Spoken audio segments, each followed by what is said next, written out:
engagement. And for you, Kalije, the host, I think that you should wear your badge as someone who is redefining leadership and politics. I believe that leaders must make the effort to get closer to the people. And so if we can campaign on social media during the electionary period, we can as well discuss the national budget with the same people we campaign to. And I must commend the Minister of Finance for this initiative.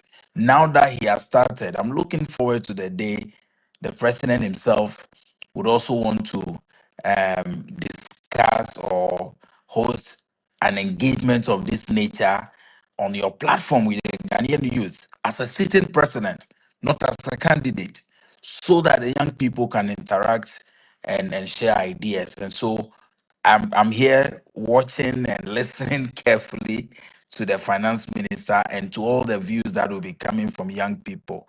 But just to conclude, let me again appreciate the finance minister and encourage young people here to speak out, but in a very decorous manner. Speak out about the things that are of concern to you.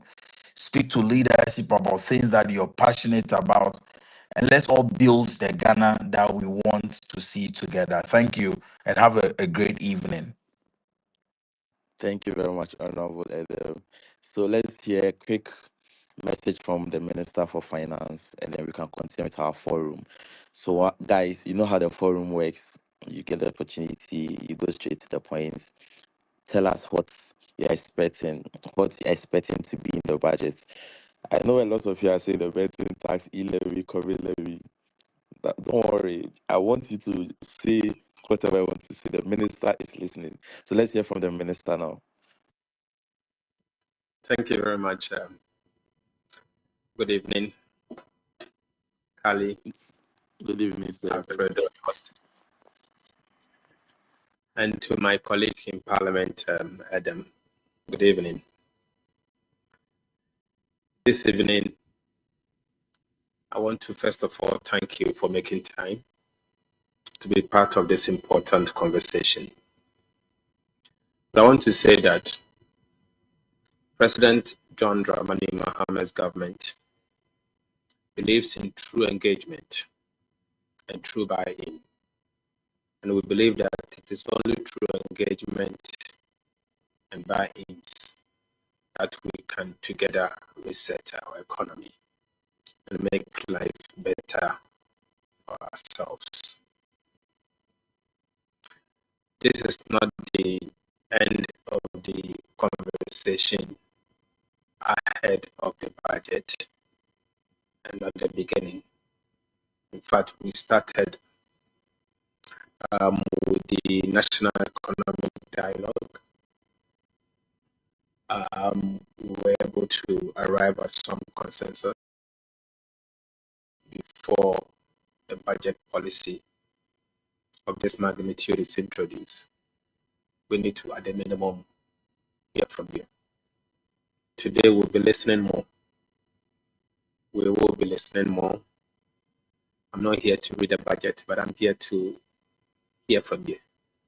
What you think can make a difference in your lives if government heed to your call.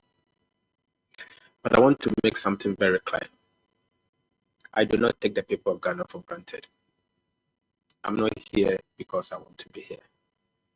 I'm here because I want to hear your voice. Ignore the propaganda that the budget has already been prepared. As I speak with you, I sit at the Ministry of Finance. We are still working. Yes, we've made some significant progress, but we are still soliciting more ideas, and we believe that together we can make our country better through policies that are generated from bottom up. And so we are here to hear from you more and to hear what you have to say. You never know. Sometimes the best ideas comes out of the blue through conversations. So conversations like this are so important and also critical. So I will pause here at this point and hear from you so that together we can create a future that will reflect the aspirations of the ordinary Ghanaian and the Black Star. Thank you. Okay, thank you very much, Honorable Minister. So we just heard from the Minister of Finance for the country of the Republic of Ghana. This is more an open forum. I'd like to hear your views. What you guys are expecting from the budget? Hopefully, we can get most of our concerns addressed once the budget is read to Parliament. So once you get the correct opportunity, guys, we have like limited time. At the moment, we have over 100 requests, concerns that has been addressed on the space as well. So let's hear from Dr. George as well.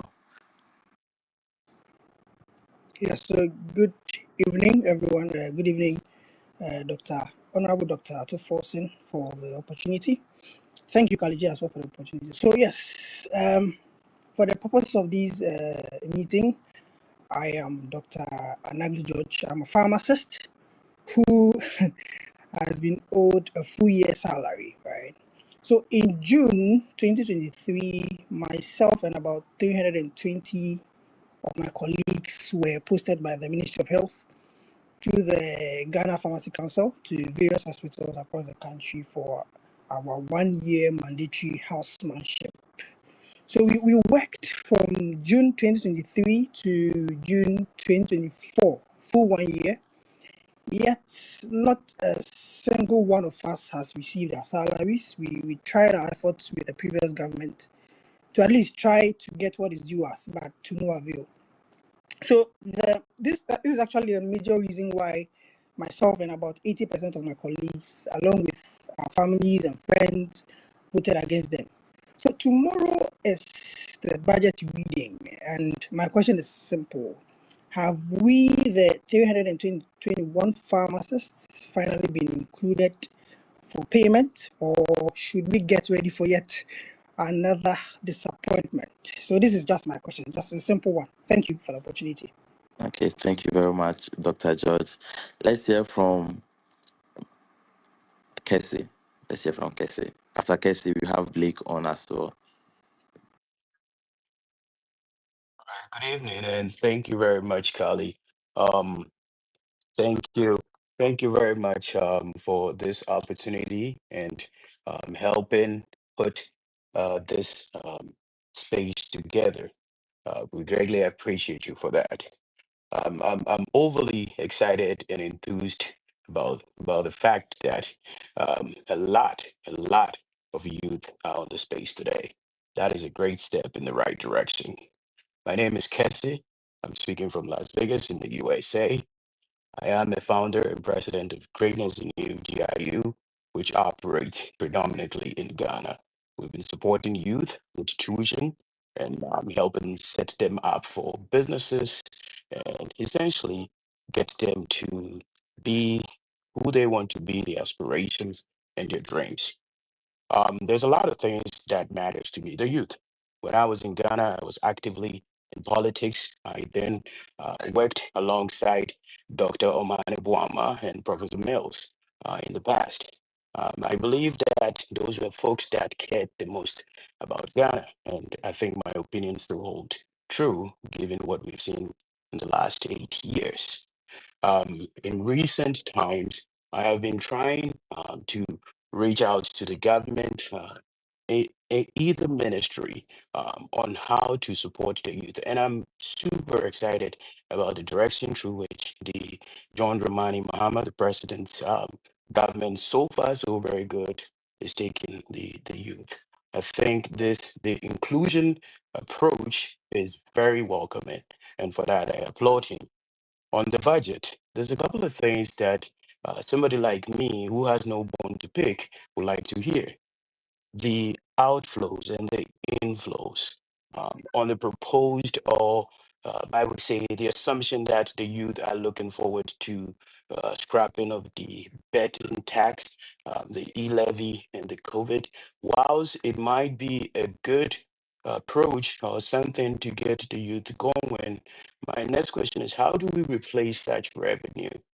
How does the government intend to fund other projects? This will set the priorities and areas where the government tend to focus on. So I'll be paying close attention to how we intend to generate revenue and how we intend to replace these proposed taxes that folks intend to scrap it.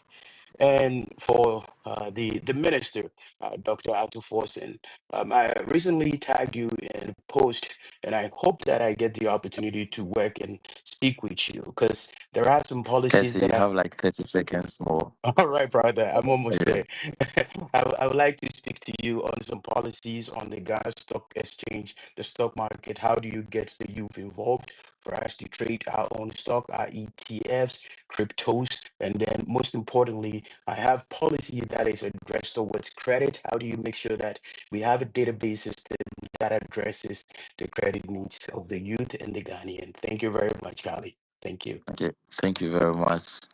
Let's hear from Blake. After Blake, we hear from Elom.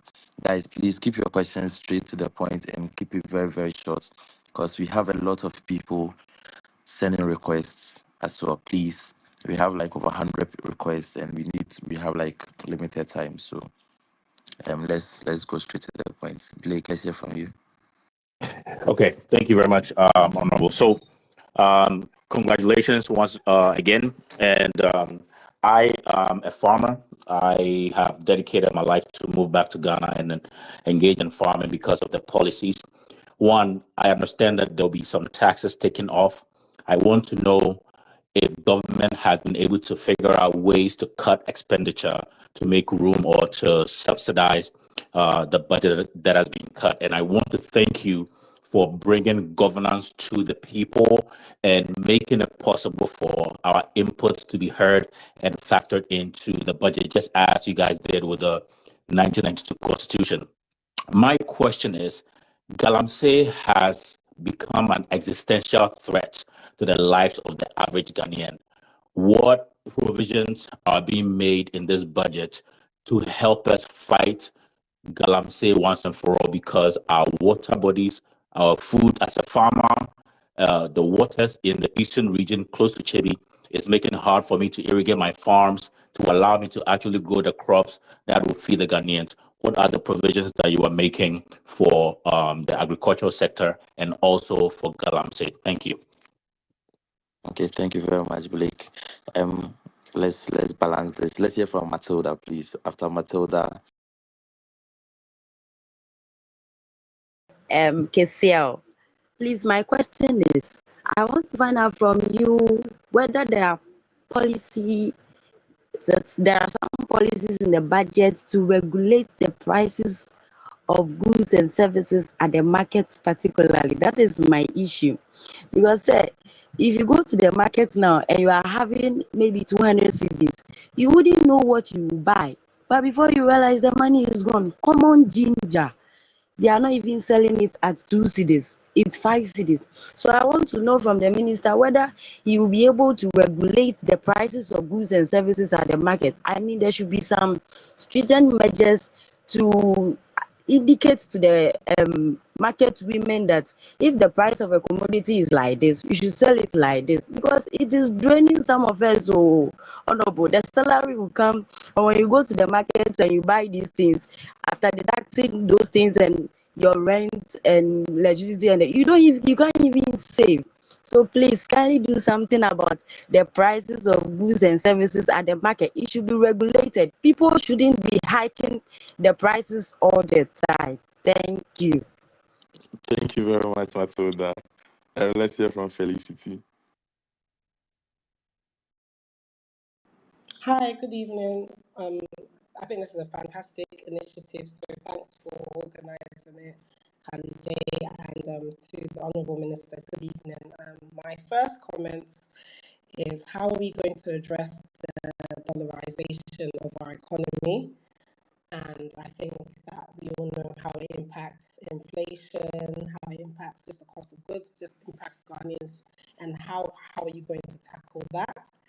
And then secondly, I want to know if you've, within the budget, you're going to be including a fund, the domestic violence fund, whether you're going to be putting money aside for that. This is a fund which is meant to help vulnerable people who are victims of domestic violence. This includes being able to access health care, being able to, get the emotional, mental health support they need.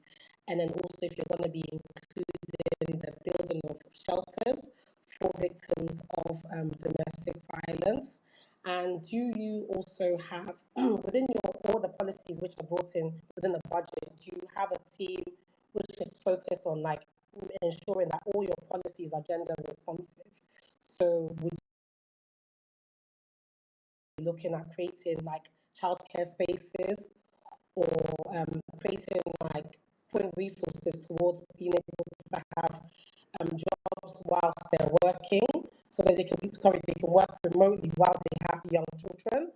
And I'm saying this because within this conversation, I've seen there's a lot of men, but there's lots of stuff that we need to also particularly look at when it comes to women. So that's the reason why I want us to join this live. Again, thank you so much for this space. Carla J, fantastic job. Thank you. Bye, guys. Bye, and thank you very much too. Let's hear from Bright Bell. After Bright Bell, we hear from Cesar and Faintview. Thank you, Cheku. And good evening to everybody. I'll go straight to the point. For this opportunity, I'll be speaking on behalf of two groups. That is the spare part dealers at the Abusokai, and also importers of goods and services into this country.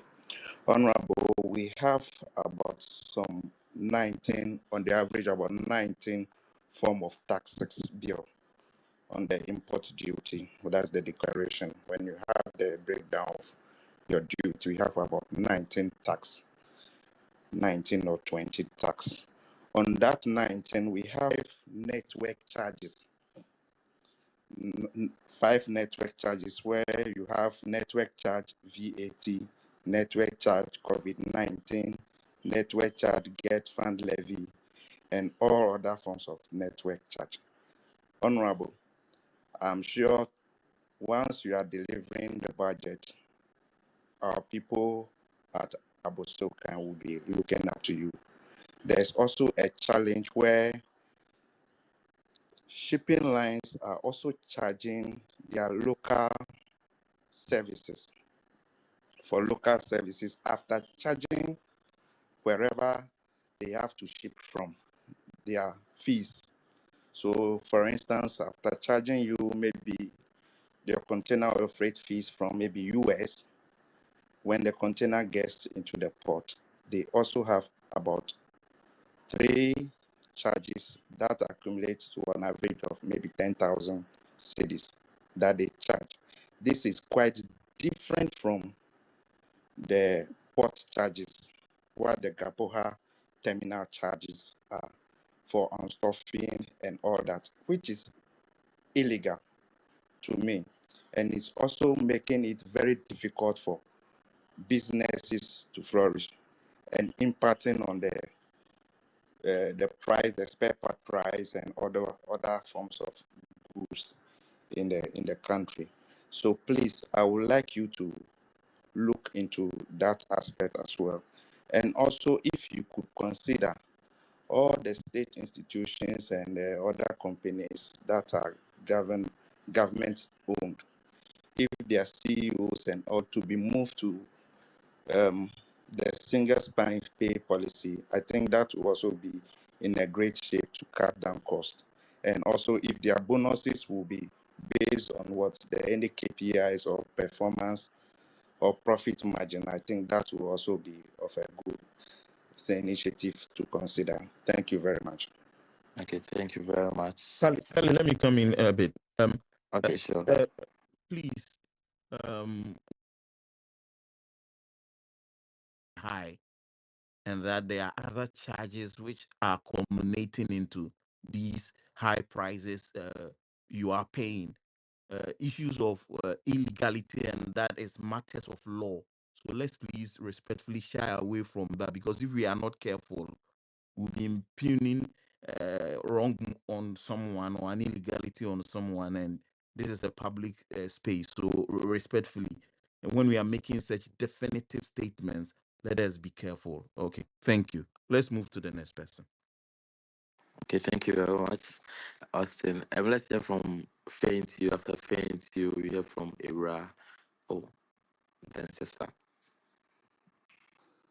Thank you very much, Carly. Good evening, Honorable Minister. Our question is on sports.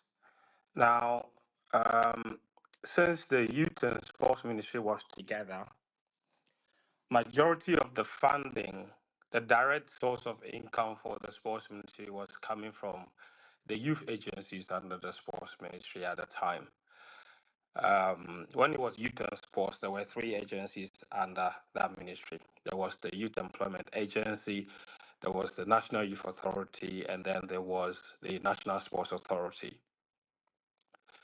Now, what we know is that the Youth Employment Agency had direct revenue coming from the 5%,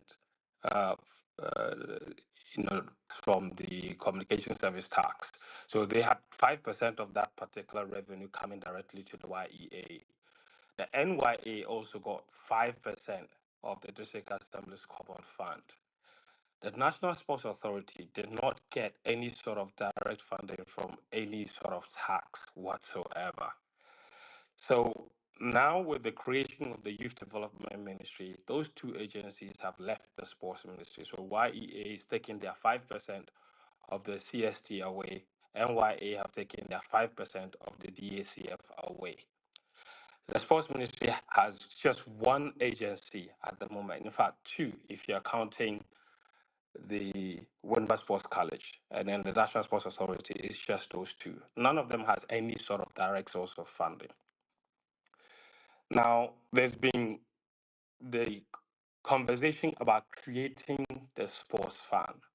Now, we know that the government has committed to abolishing the 10% on bet winnings. And from every indication, the government is going through with that.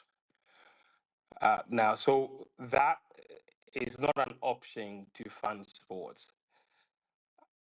I also know that a practice note was issued in 2023 by the Commissioner General on a taxation of gross gaming revenue and winnings from lottery operations under the Income Tax Act of 2015, Act 896. And under that particular act, or that particular GGR, gross gaming revenue, there is a 20% charge on all lottery operations in terms of the wages. So every wager that is made on a lottery still attracts a 20% tax. That is different from the 10% that is being charged on winnings. So that 20% charge on wages will stay. So my question will be, has the Finance Ministry, together with the Sports Ministry, explored avenues of funding sports? And will you consider redirecting these 20% on lottery operations or lottery wages to go directly into forming the fundamental fund for the sports fund, at least from the very beginning? Because this is coming directly from activities of sporting operations. Would you consider directing this money, this revenue, straight into a sports fund, so the National Sports Authority or the Sports Ministry would have a certain reliable avenue for generating some revenue to fund sporting activities? Thank you. Okay, thank you very much, Faint You. The way he was structuring the question sentence there, Charlie, be easy. Ira, let's hear from you. All right. Good evening, everybody, and thank you very much for the opportunity, Khalid. So my name is Eura Adams Karim. and I work with Ways TV as the host of the Breakfast Cafe. Now, three very straight to the point questions, but the first one has a bit of a background, and which has to do with the fact that we've seen and heard successive governments talk about the fact that, private sector is the engine of economic growth and job creation. Now, however, in Ghana, for instance, many small and medium enterprises, especially startups owned by a lot of our young people, um, continue to struggle due to high taxes, limited access to affordable credit, a lot of regulatory bottlenecks, and of course, economic instability because of our currency. And COVID-19, for instance, indeed exposed that aspect of our country. And so it's become even more difficult for young entrepreneurs to thrive. Now, given this backdrop, Honorable Minister, what specific incentives, tax reliefs, and funding mechanisms does the 2025 budget introduce to not only support the survival of SMEs, but also stimulate their growth and job creation? So that's number one. Number two, for me, would also be how does this budget address cost of living crisis that's particularly making it difficult for young people to start and sustain their lives?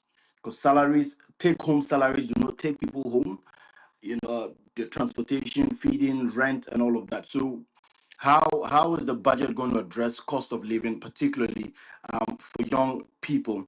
Then the final question for me would be that we've seen several employment schemes, the likes of NAPCO and a lot of the YA modules and all of that. However, they have not been sustainable over the years. And so, what new accountability measures are you putting in place to ensure that these job-related initiatives that would be, mentioned in your budget will produce real results and will be sustainable for the youth of this country? Thank you. Okay, thank you very much. Let's go to Cesar. Yeah. Yeah, Kali, thank you very much for this opportunity. And then you and your host are doing a great lot of work here. Congratulations to the Honorable Minister for putting such an idea together and then making himself available to listen to all that we have to say and then consider our views worthy of the presentation that he has for us in this country. My question is to the various health facilities. Despite the limited number of patients to doctor ratio in various hospitals, the patient's ratio to medical care providers in these facilities has not been that significant and then very encouraging. It's been a problem for most of these graduates finding job opportunities because of how professional and how their skill set is. The actual government failed in inculcating in their various budgets employment schemes for these graduates and has made them very frustrated, leading to a massive brain drain in moving most of our healthcare professionals outside the confines of this country to go and seek employment elsewhere. What is this budget from the Honorable Minister having that is going to provide a future for our healthcare professionals in this country? Secondly, there was a conversation that started between the Israel government and the Ghana Medical Association concerning waiving certain import duties on vehicles to enable nurses and doctors be able to import the vehicles and not pay certain port charges so that they will be able to get an easy route of commuting to work to save the very lives of the Ghanaian people we want to protect. Since the promise was made in the actual budget reading by the former finance minister, the process has been stalled and has not seen fruition. What does the minister has with regards to this to see to the fruition of such a promise and a policy to make the work of the ordinary health worker very successful? Thank you, Kali. Okay, thank you very much. Guys, as I was saying, we have close to 100 requests as I speak. Please and please go straight to the point. Keep your questions short. One question per person so that we can have enough people. I know you have one person can have like 5 or 10 requests. Personally, I have like 8 questions on my laptop that I haven't addressed a single one. So please, if you get the opportunity, keep it short so that we can have enough people to ask their questions. And go straight to the point. Thank you, host. Thank you, Kali. Just go straight to the point so that enough people can also get the opportunity to speak to the minister. Okay, so let's hear from um, she, and from she we go to Dr. Fred, and then we have Gary Smith on as well. Hello, thank you very much. Please, I want to know the direction of the government on the fintech fund. That's just my question. Okay, thank you very much. Let's hear from Dr. Fred as well. Okay, thank you very much. My question is, how does the minister plans to re-engineer the ESLA and also the operationalization of the Tema oil refinery? Yeah, I want to know that. Thank you. Okay, thank you very much. Gary Smith. Yes, thank you, and good evening to everyone, and thank you to the minister as well. My question to you, Honorable Minister, has to do with something that was promised in the manifesto, and it was that the NDC had a broad plan of paying Ghana Premier League players better through augmented allowances based on a contractual agreement. What is the state of this plan, and what is the roadmap towards getting the players this money that most of them have been looking forward to? Thank you. Gary from Sporty FM here. Thank you very much, Gary. AJ Sapon, let's hear from you. Thank you so much. So my question is focused on gender. Since yesterday was International Women's Day, I want to ask a quick question on budgetary allocation towards the gender ministry for this year. And last year, the school feeding program and livelihood empowerment against poverty LEAP program took 99.51% of the entire ministry's allocation. Out of 2.2 billion, 2.1 went to these two programs alone, and the rest went towards child protection, gender empowerment. Some of them as low as 464,000 cedis, which is not enough for what we're hoping to do, such as create shelters for domestic violence victims, as well as contribute towards the domestic violence fund. So my question to the minister, this for this budget allocation, are we looking to increase the amount beyond what is going towards these two empowerment programs towards the ministry itself to be able to do more work for women, especially in this time where we're hoping to accelerate action? Thank you. Thank you very much, AJ Sapon. Let's hear from Aisha too. Hi, my name is Aisha. I write for the International Sports Space. My question to the minister has to do with football in the country, especially women's football for me. We are currently going to play the Women's Cup of Nations in Morocco. The under-20 women's team also have a qualifiers to play for the World Cup. Now, most of the times when we give budget to the Ghana Football Association, normally it's just the Black Stars. They get all, not all, we have just one window more before the Women's Cup of Nations in Morocco. We are hoping for the Queens to do well, if not even win the trophy. But that depends on also good preparation. What will be the budget that will be sent to the GFA, and is there any allocation that would specifically for women's football, considering the princesses and then the queens having international tournaments ahead? Thank you. Thank you very much. Let's hear from Annie. Annie has been on for a while, and after Annie, we'll hear from Desmond. Khadija, thank you so much for the opportunity. Mr. Minister, thank you. Good evening to you. I'm Annie from Metro TV. The question, I'm not sure if someone has actually asked already, but my question is on Galamsey. I think that everything that the finance ministry will do or put money to, it still has to do with the development of the people. But our very existence comes first before anything else. And so Galamsey obviously is eating into our very livelihood, and that has to do with the food we eat, the soil we plant on, the crop on which Ghana's backbone really depends on, which is cocoa. and even the future of the country, where mothers are making babies and they have deformities due to, and these are based on research findings, babies have deformities that are actually effects from galamsey. And so I really need the ministry or the minister to let us know what will go into, the fight against galamsey, what exactly they need us to do, especially for those of us in the media, in helping the fight.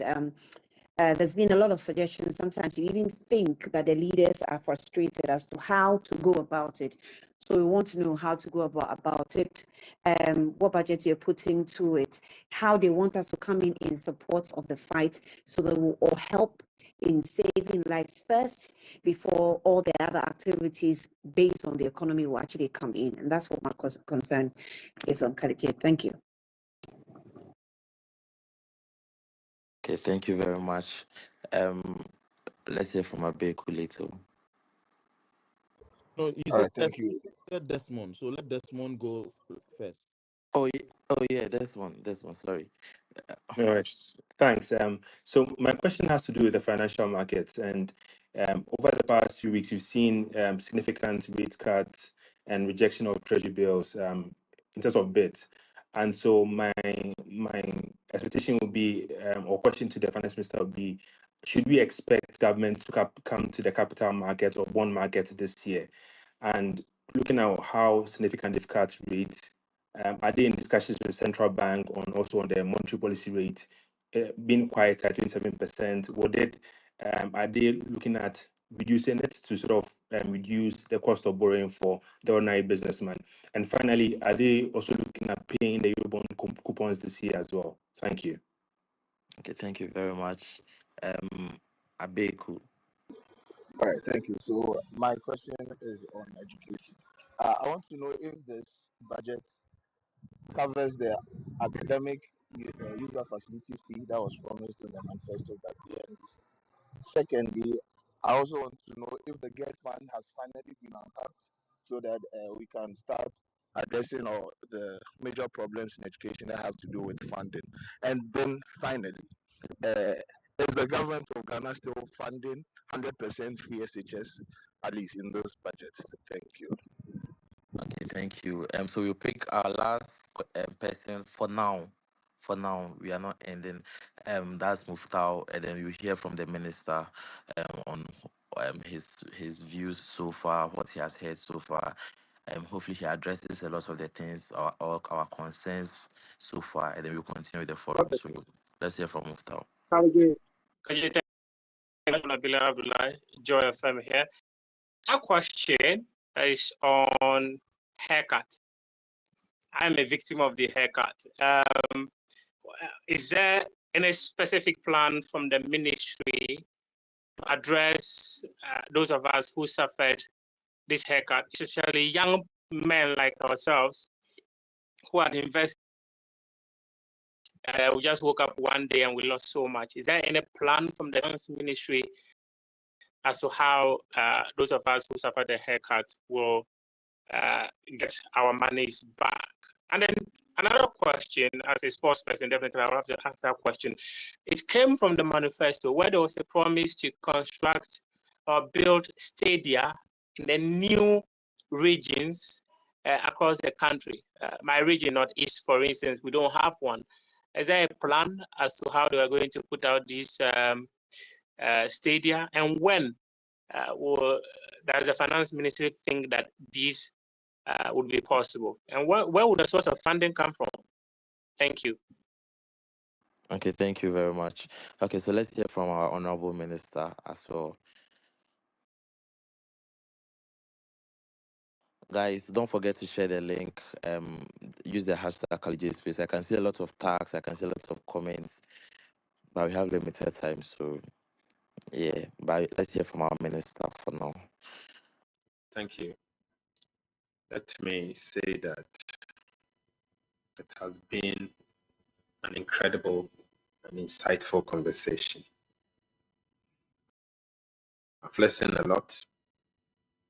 Some of the questions I will answer them now, but some of them You will get the answer as part of the budget that will be presented to Parliament, God willing, on Tuesday the 11th at 10 a.m. in the morning. First, let me make this point. Let us not deceive ourselves that the country is out of the woods yet. Our economy is still in distress. And the first thing we need to do is to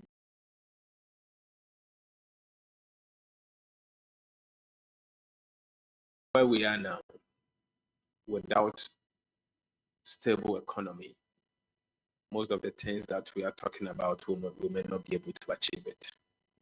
And so the focus will be to stabilize the economy.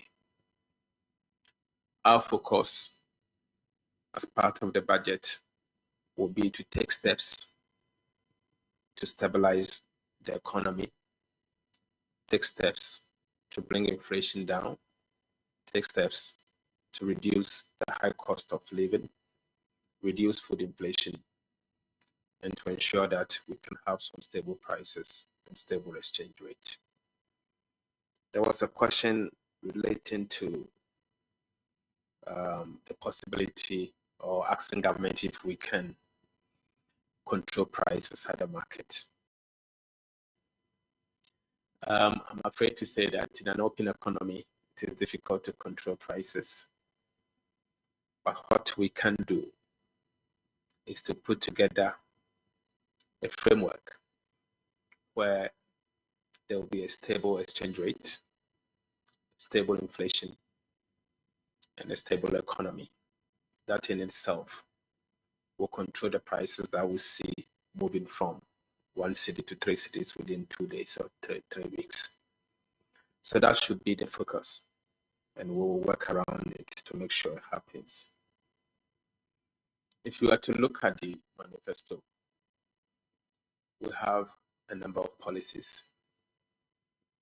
Some are time bound, some within 120 days, some within 1 year, and some after 1 year, and some in the medium term. You can certainly not accommodate every single thing in the manifesto in one budget here. The focus will be to identify those that we pledge to complete and implement in the first year and within the 120 days. And then also we plan to implement the medium-term policies as we have pledged with the people. And so we will ask for the general public to understand that some are time-bound and some are really going into the medium term, and that we can't implement everything in one single year. I don't want to paraphrase the former vice president who said, if I do everything this, I don't want to do that, but I just want to say that clearly we will take steps to ensure that those policies as enshrined in our manifesto, we commit to implement it within 120 days in the first year, takes precedent over the medium term one. So we do also take steps to handle them. But some of the revelations coming from the conversation is telling. I'm hearing for the first time that since June 2023, a group of pharmacists were put on the payroll. They were asked to work for Ministerial. Honorable Minister, please, I think your network, okay, I think he has dropped. He will be joining us again in a bit. So I think he has a problem with his network. So guys, as we wait for him, we can also have a small conversation here. So the plan was once he finished speaking, I'll get my co-host to also tip in from their point of view, and then we hear from him again, and also get a lot of people to speak. But as I said, a lot of people will be given the opportunity to speak. So far, we still have over 100 requests, and we've been doing this space for close to an hour now. We still have more than 100 requests, which means that the requests keep coming, like they keep coming, and I'm trying my best to get as many people to speak as well. So, please, if you get the opportunity to speak once we resume, please keep it short and brief so that we can get as many people as possible. From our side, I haven't asked a simple question, a single question yet, but I had like 8 questions lined up that I was hoping to see him address. Which I think one of the major things I was looking for is the duty on at the ports. If if they'll be reduced or removed, like most of them will be removed in this budget or the next budget, and also revenue generation, because I realized that the previous government was more focused on revenue generation through taxes. What are the forms of revenue generation this government is looking at implementing or bringing on board to help stabilize our economy and our currency? The betting tax, COVID tax, e-levy, and the toll booths also was also part of the questions I was looking at answering. And one of the things that in recent times caught my attention was the economic dialogue. So I followed for a bit. I didn't follow to the end, but from the document I saw and from the conversation I saw, I realized that most of the state agencies or the state companies were running in losses. They were all red, red, red, red, red.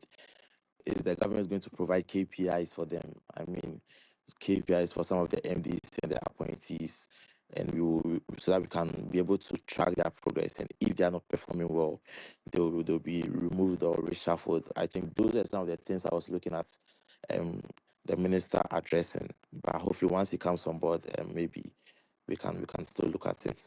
But let me hear from Alfredo and Austin. So far, I think also far Alfredo has been quiet, so let me hear from him, and then Austin, and then we wait for our minister to come back. So far, your thoughts?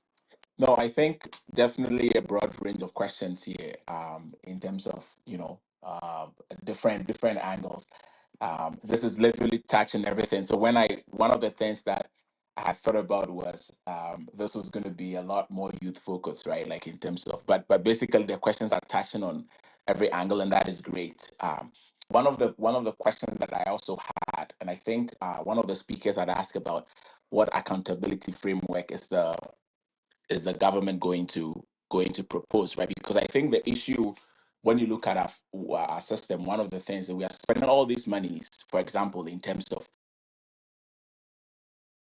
but when we look at outcomes on the labor market, right, we see that the labor market is worsening, right, in terms of unemployment rate, in terms of even employment rate itself, and a whole bunch of other things, right?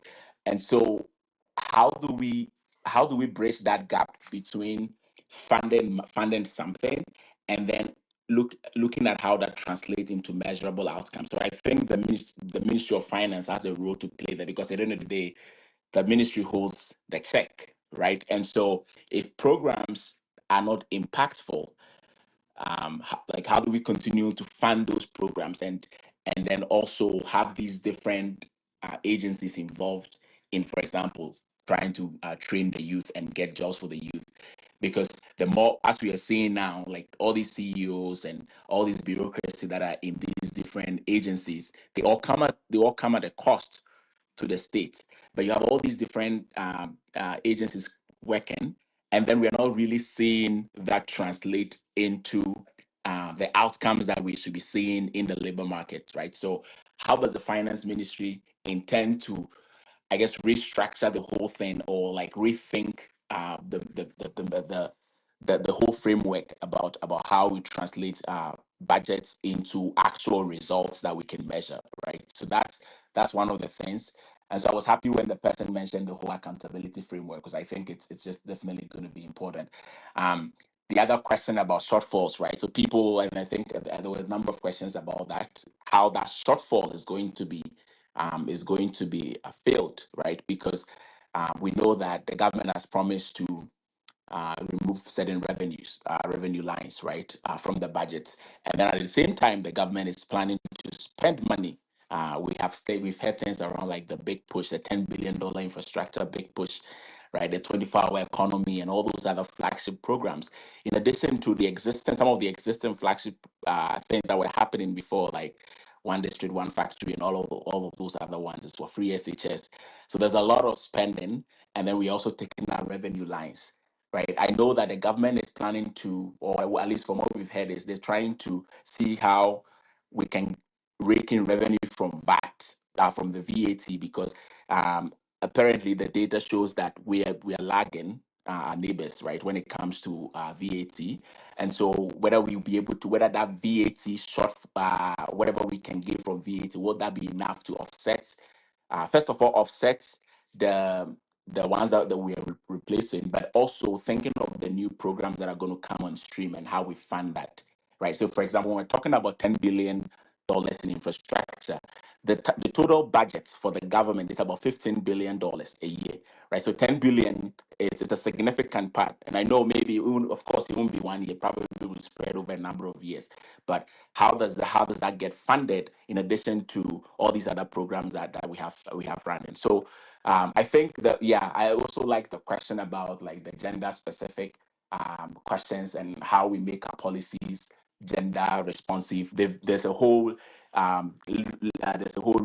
literature about gender-based analysis, right? Gender-based analysis when it comes to policy and things like that. So I'm happy with the nature of the questions that have come up, and hopefully I think the finance minister is joining us again now. So Okay, yeah. So Back online. yeah. So guys, that was Alfredo, but our minister is back on. So I think we can continue from where you ended. I think Honorable, you got to the pharmacists part on their salary being delayed and their payments being delayed, and I think we lost you there. So Okay. Thank you. I'll go through some of the questions. There was a question on the allocation to the entertainment industry. I just want to say that I've noted that, and we'll address it as part of the budget. Again, there was another question on how do you intend to replace those revenues that you'll be removing, the taxes that you'll be removing, or the revenues that you'll be losing. Yes, again, we'll address that as part of the budget. I just don't want to read the budget ahead of the budget.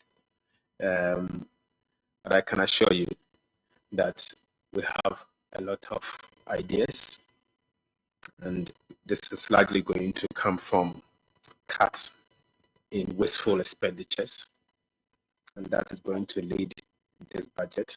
We are going to see a lot of cuts in wasteful expenditures, and the focus will be on expenditures that drive growth and the expenditures that actually add value, but not wasteful expenditures. There was also another question on Galamsey and what you intend to do, also making some allocations to fight the Galamsey menace. I'm working closely with the minister responsible for lands and natural resources, and we'll address that also as part of the budget. But let me also say that we have made some significant allocation to the agriculture sector. And so the question on the allocation going to agriculture sector will be to stabilize the economy, ensure the city stabilizes and we bring inflation down. That in itself will help control prices, and also we take steps to bring the economy from the instability we've seen in the past to a stable path. That is something that we'll work on. There was another question on the dollarization of the economy. And again, we are working with the central bank, myself and the governor. We are setting up economic policy coordinating committee to coordinate strongly between the fiscal and the monetary. And some of the things that will engage our attention is how to reduce the dollarization that we are seeing going on in our economy. There was also another question relating to someone talking for spare parts dealers, and the fact that if you were to look at the items that you import, 19 different tax handles, of which you have 5 different taxes on network charges, network VAT, network, every number of taxes. All what I can say is that we have begun the process to rationalize all the taxes at the port. We believe that some of the taxes and some of the levies in particular can be removed, because it will surprise you to know that all these levies and taxes does not come straight to the central government. Some of the levies you see there are being, the benefits is not going straight to support the consolidated fund. And so we need to identify who are those benefiting from these levies and for what purpose. And then if there's the need for us to remove them, we will have to remove them. So there's a team that are working at the moment as we speak. And I'm sure in due course we'll announce that. And again, in the budget, we'll hear some announcement on how we intend to rationalize those levies and taxes at the ports in particular. Because you see, even though some of these levies are not coming directly to support government expenditure or government revenues, clearly it manifests in the economy in the form of taxes. And one way or the other, it increases the cost of doing business and the cost of living. And so it's important for us to review them. So we will take steps to do that. There was also another question as to whether we should earmark the gross gaming revenue for the purposes of tax, for the purposes of finance and sports. I think the minister responsible for sports made the same agreement the last time I met him. And so we may consider this in the medium term, but currently it's not on the table. But we may consider this in the medium term to see what we can do for sports. But regardless of earmarking this revenue, we'll make some significant allocation to support sport development in our country. Because you can see that sport is going down by the day. And so there's the need for us to, as much as possible, make the needed allocation towards sports development and cost of living crisis. A question was raised on cost of living crisis. I agree with the questioner that clearly there is some significant cost of living crisis, and in fact, it's getting bad out there. And so we need to take steps to reverse this trend. And so the steps we'll be taking is to stabilize the economy, consolidate the economy, the fiscal strongly. I mean, we'll front load the fiscal consolidation, and we'll front load it in such a way that at the minimum we'll see an economic stability. Prices are expected to, not to rise at the rate as we are seeing, and we expect to bring inflation to a possible 8% plus or minus 2 in the course of the year, and many other measures that will take as part of the budget. So be rest assured, we'll take some strong measures. There was another question on how do you intend to recalibrate the ESLA and what are our plans for the thermal oil refinery. Yes, we will recalibrate the ESLA as part of the budget, so we should expect to see some recalibration of the energy sector levies. But again, let me also say that the minister responsible for energy and green transition has the mandate to find a better way to deal with the thermal oil refinery. I've seen his plan, and in the coming days, we'll be announcing government's plan for the thermal oil refinery and many others. I think that's it for now, based on the questions that I have. if there's something that I've not said. Maybe I'll wait for you. So, I'll let you. okay, so Honorable Minister, so there were quite a few questions that that centered on gender responsiveness of our policies and funding domestic violence, like the domestic violence fund, building shelters. There were also questions around the budgetary allocation towards the gender ministry and the fact that leave and school feeding takes a big significant part of the budget. There was also a question about funding for women's sports. So I was hoping you could maybe put those together as like you know, and then maybe address that.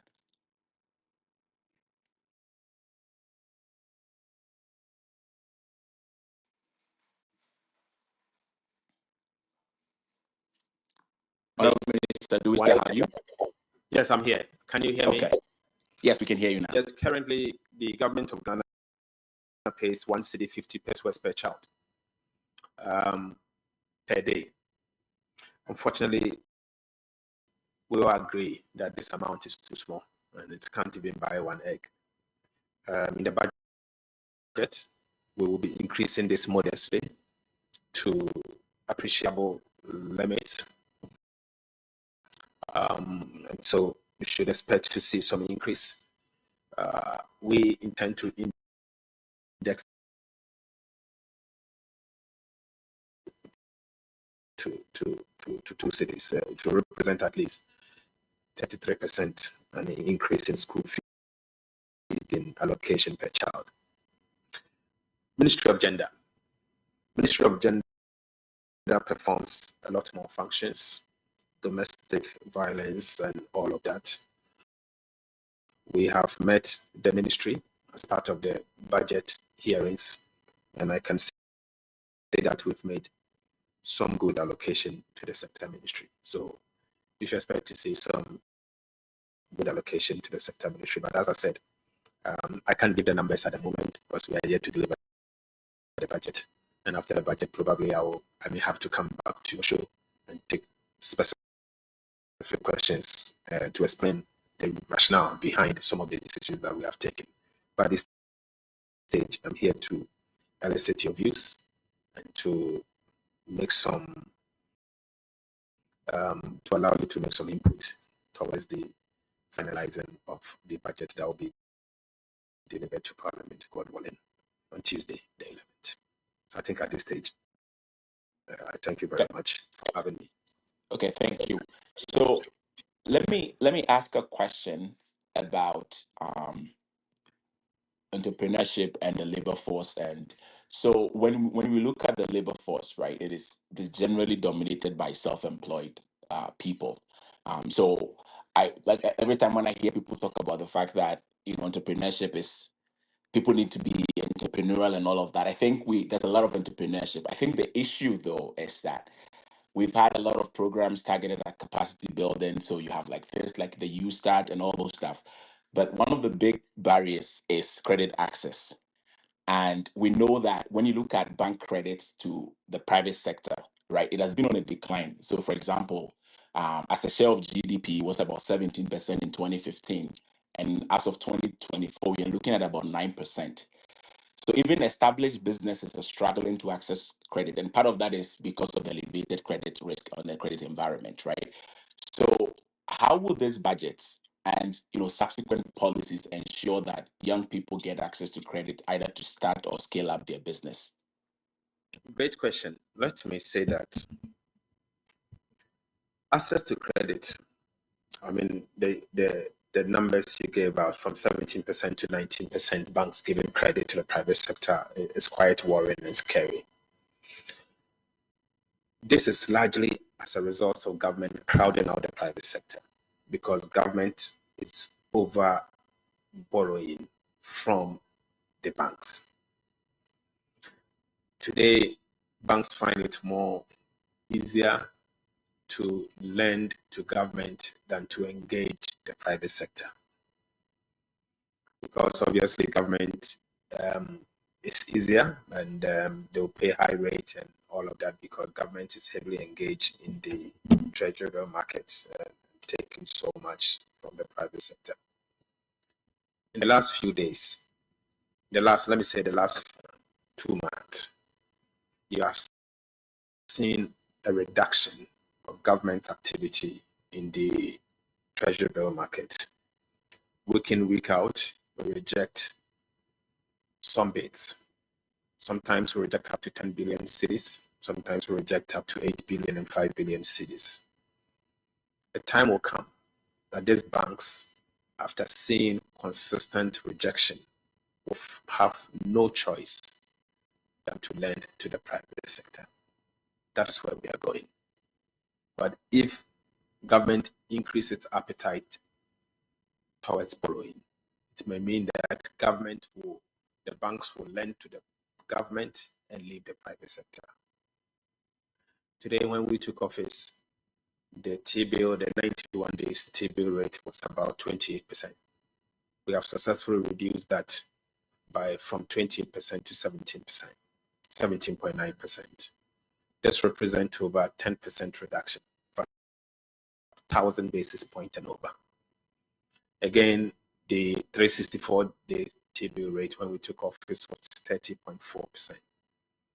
Because of the fact that we have reduced our activities in the market in forms of borrowing in excess of the PSBR, we have seen a reduction, a significant reduction of the 364 days bill from the 30.4 to today 19.9%. That again represents over 10% reduction or 100,000 basis points. The 182-day T-bill rate, for example, has also reduced from 29% to 18%. So you can see that there is a trend of reduction in rates. In the long run, the central bank may have to come in and take monetary action that will reflect the trend. But let me say this. It is very critical for government to cut expenditure and reduce its appetite for borrowing. In doing so, there will be a lot more resources for the private sector to benefit from. Instead of crowding out, we'll be crowding you in. An opportunity will be given to the private sector, and the banks will have no choice than to lend to the private sector. I think that is where we are going now. And so you will see an improvement where this debt, as you see the numbers the indices that you gave to us at the point was they were lending 17% to private sector, now coming to 9%. You see an improvement soon because the banks are in for business, and if government is not taking those resources, they will have no choice than to lend to the private sector. So these are some of the things that you see in the coming days. I want to say that this trend will continue. It's not going to be a 9 days wonder. We are going to continue, and we'll do what we have to do to work for the central bank to bring these rates down. And the central bank will have to act. It will also depend on what we do here in Parliament, what we do here at the Ministry of Finance. But we'll work with them, and we'll make sure that in the long run, rates will come down, and it will come down in a way that businesses will benefit, and the cost of doing business will come down. Okay. Thank you. Can I come Oh, in here? sorry. Kali, I want to come in here. In Okay. listening for the past 1 hour, I have there's something I have averted my mind to, because the Minister of Finance has a constitutional specific ministries or agencies he is being asked when we know he's in charge of just money, not policy for a ministry. But sir, listening to all the questions, one thing I have averted my mind to, and before this, we did background work, myself and Alfredo, is we can talk about budgetary allocation like you would be doing on Tuesday. But what is more important is the releases from you. That it has to come from you, the releases.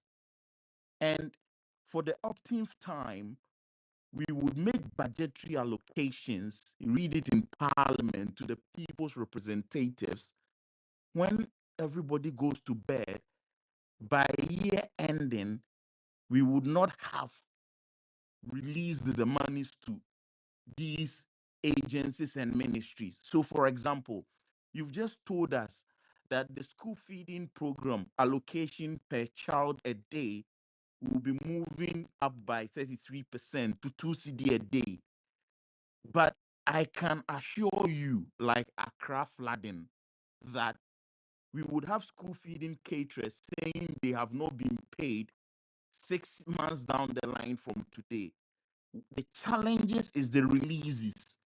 So, sir, how will you address that? Because, for example, 2023 Auditor General report on District Assembly Common Funds is saying the Minister of Finance wrote letters of releases for over 2 billion and none had been released officially to the District Assembly's Common Fund.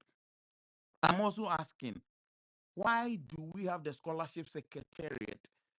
You would give an amount allocated to them on Tuesday. So why would we have Ghanaian students studying outside saying they have not been paid their stipends for 6 months?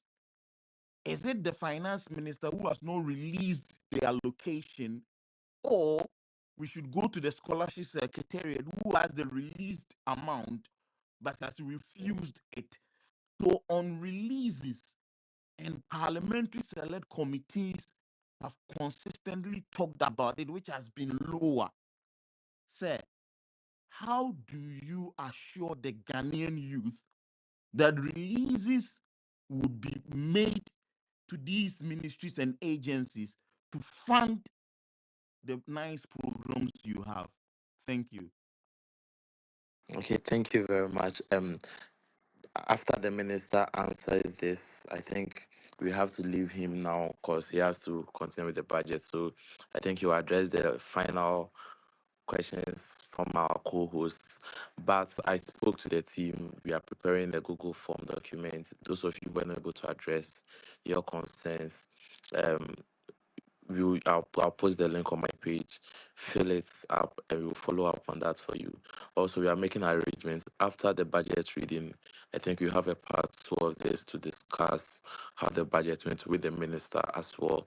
So, because there are some of the decisions that will be made that we need answers to. So, if you are not able to ask your question today, don't worry, there is enough time, and there are other means by which we can send your concerns to the ministry as well. So, please bear with me So, as Kali, well. sorry, yeah. So I will just have one more question in relation to that, and then maybe the minister will answer both together. So, Mr. Minister, you've talked about cutting waste, and you've talked about a lot of cutting expenditure, right? So, from a performance measurement perspective, if we were to take the budget that you give to us on Tuesday and we compare it to 2024, would it be a fair expectation that we'll see a big drop in the two budgets, right? If so for example, if we adjust the 2025, if we adjust for inflation and all of that, should we expect to see a budget that is significantly lower than what we saw in 2024? So maybe that can be tied with what Austin was asking about releases. Thank you.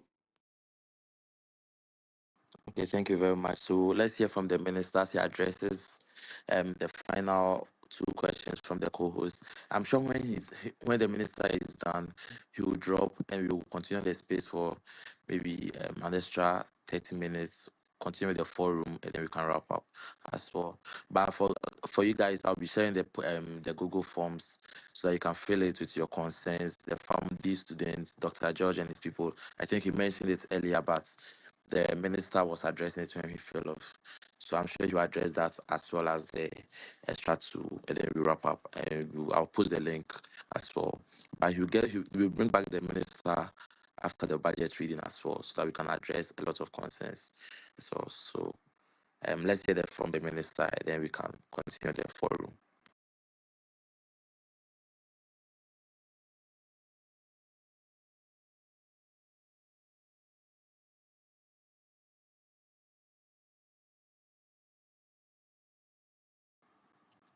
We are waiting for the honorable minister to speak to us.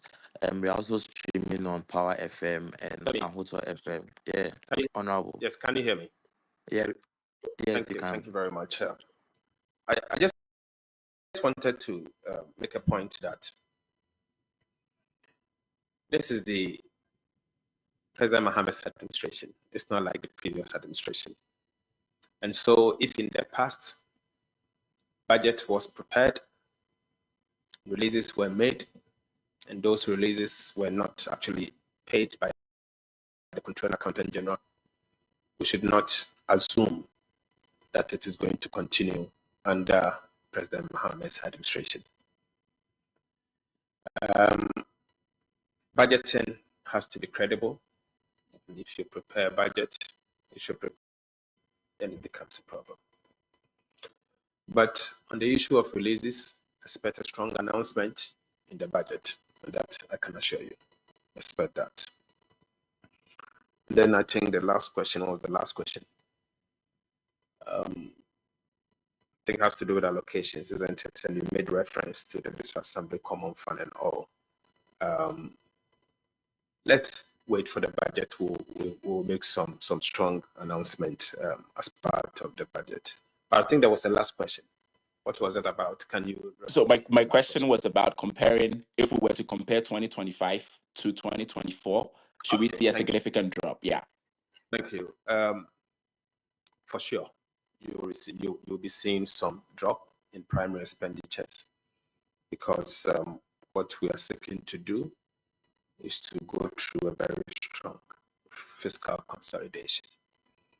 You will see an increase in debt servicing because Ghana is resuming the payment of debt, because in the past 2 years, the government of Ghana was not servicing some debt, particularly the Eurobond debt servicing and all. But we have just resumed the servicing of those debts. And so you'll see an increase in debt service obligation. If you adjust debt servicing and look at primary expenditures, you'll see some significant reduction as compared to the outturn of 2024.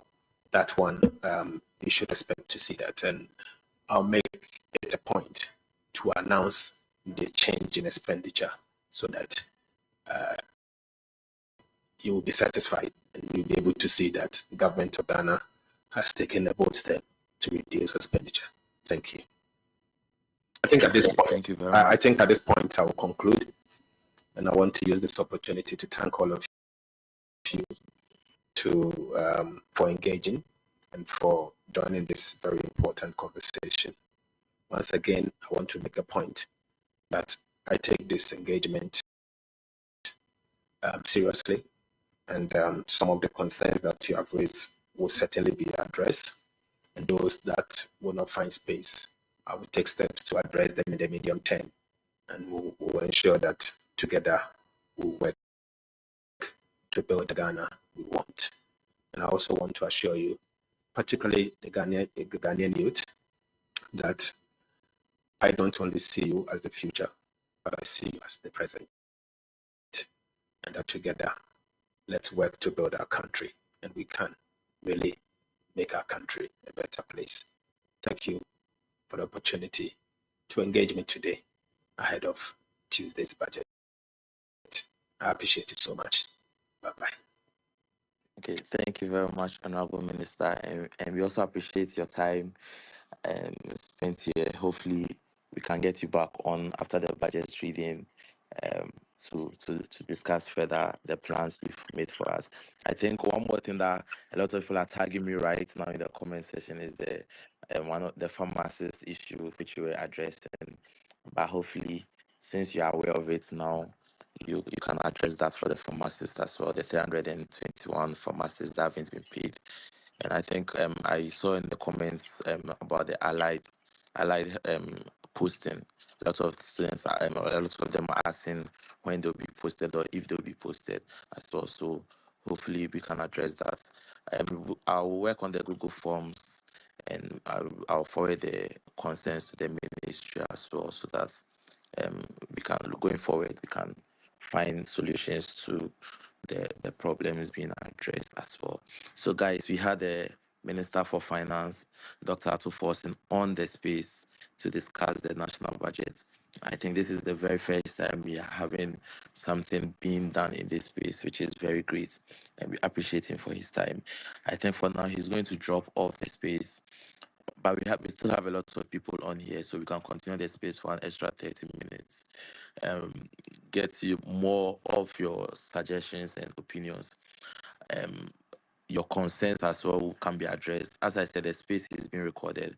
The live session of the recorded edition of the space will be sent to the ministry so that the minister will listen from where he dropped off. Because apparently he's still working on the budget, but he had to make time for us. So it will still be recorded. Your addresses will be heard, or your concerns will be heard in the long term or in the audio term. So I mean the recorded version. So we can continue on that space as well. So we'll pick a few more people and we'll continue. But I can assure you that we'll get the minister back on once the budget has been read to continue to discuss further as well. So Thank you guys very yeah, much. so Yeah. Kali, yeah. Yeah. So one thing that the minister said that I thought was interesting was also on the question of how the deficit, like how the shortfalls will be filled, right? So I think he said that he made reference to the cutting of wasteful expenditure, right? But one of the things that the minister in his vetting also said was about raising the tax to GDP to about 18% in the medium term, right? So one of the things that I would have asked him was um, cutting wasteful expenditure alone won't get you to that, right? So what other fiscal policy measures would be in place to make sure that he can meet the target that he had set for 18% tax to GDP ratio in the medium term, right? So I think I think I mean, there's a whole bunch of question about how we're going to make up the revenue shortfalls. Cutting expenditure is one of them, but we also know that cutting expenditure is also very hard, right? Like especially because of how rigid our budget is, right? Because like you was saying, debt servicing is going to increase, for example, right? So there's very little room to cut spending. So at least from what we have seen, now we wait to see the magic that will be done on Tuesday, for example, to see how much we're actually saving. But yeah, so I thought that was interesting. Yeah, I think I agree with you. I think most of um, the answers to the revenue generation has so far, I think, has been on the expenditure, cutting off expenditure. So I was also very interested in hearing that part as well. I think one of the questions also wanted to address earlier was um, the 24-hour economy. How much are we looking at forms once it's ready on here so that you guys can um, ask or send your questions or your suggestions. But for now, the space is still open because it's being recorded. Obviously, I'll send it back to the ministry so they'll listen to the very end. So whatever concerns you have, just continue addressing as if the minister is here, and he will listen to the very end. If he's not able to listen now, I'll bring him back on after the budget, and we can address this hopefully as well. So let's pick in as many people as possible and continue from where we are. Please, if you get the opportunity, go straight to the point, ask your question. So I think right now we have like 85 people who are still requesting. So there's still a lot of requests. So please just go straight to the point, and ask your questions so that a lot of people can speak as well. So let's hear from I think Prince will say after Prince will say we hear from Richard and Adam Eden Kofi. Okay, thank you, Kaleji, for the opportunity and also putting out this space. Well, my question would have bordered on VAT because our current tax regime on VAT is quite retrogressive.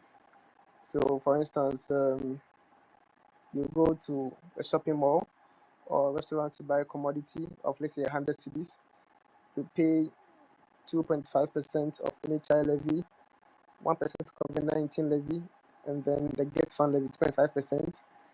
that is added to the cost of of the total cost of the commodity, and then the VAT is charged on it. So in essence, it's actually paying tax on tax, paying VAT on other tax components. So we want to find out from the minister how whether that regime will still remain, or there could be some modifications to make things a bit flexible for consumers. So yeah, that was it. Okay, thank you very much, Prince Jose. Let's hear from Dave. Yeah, let's hear from Dave. Hi, yes. Good evening. So, very well done, Khalid. This was such a good session, and thanks for bringing the minister. I was, and I'm more interested in the government plans for the manufacturing sector, because you know a lot of the youth startups and the manufacturing spaces, which is highly regulated because they provide food.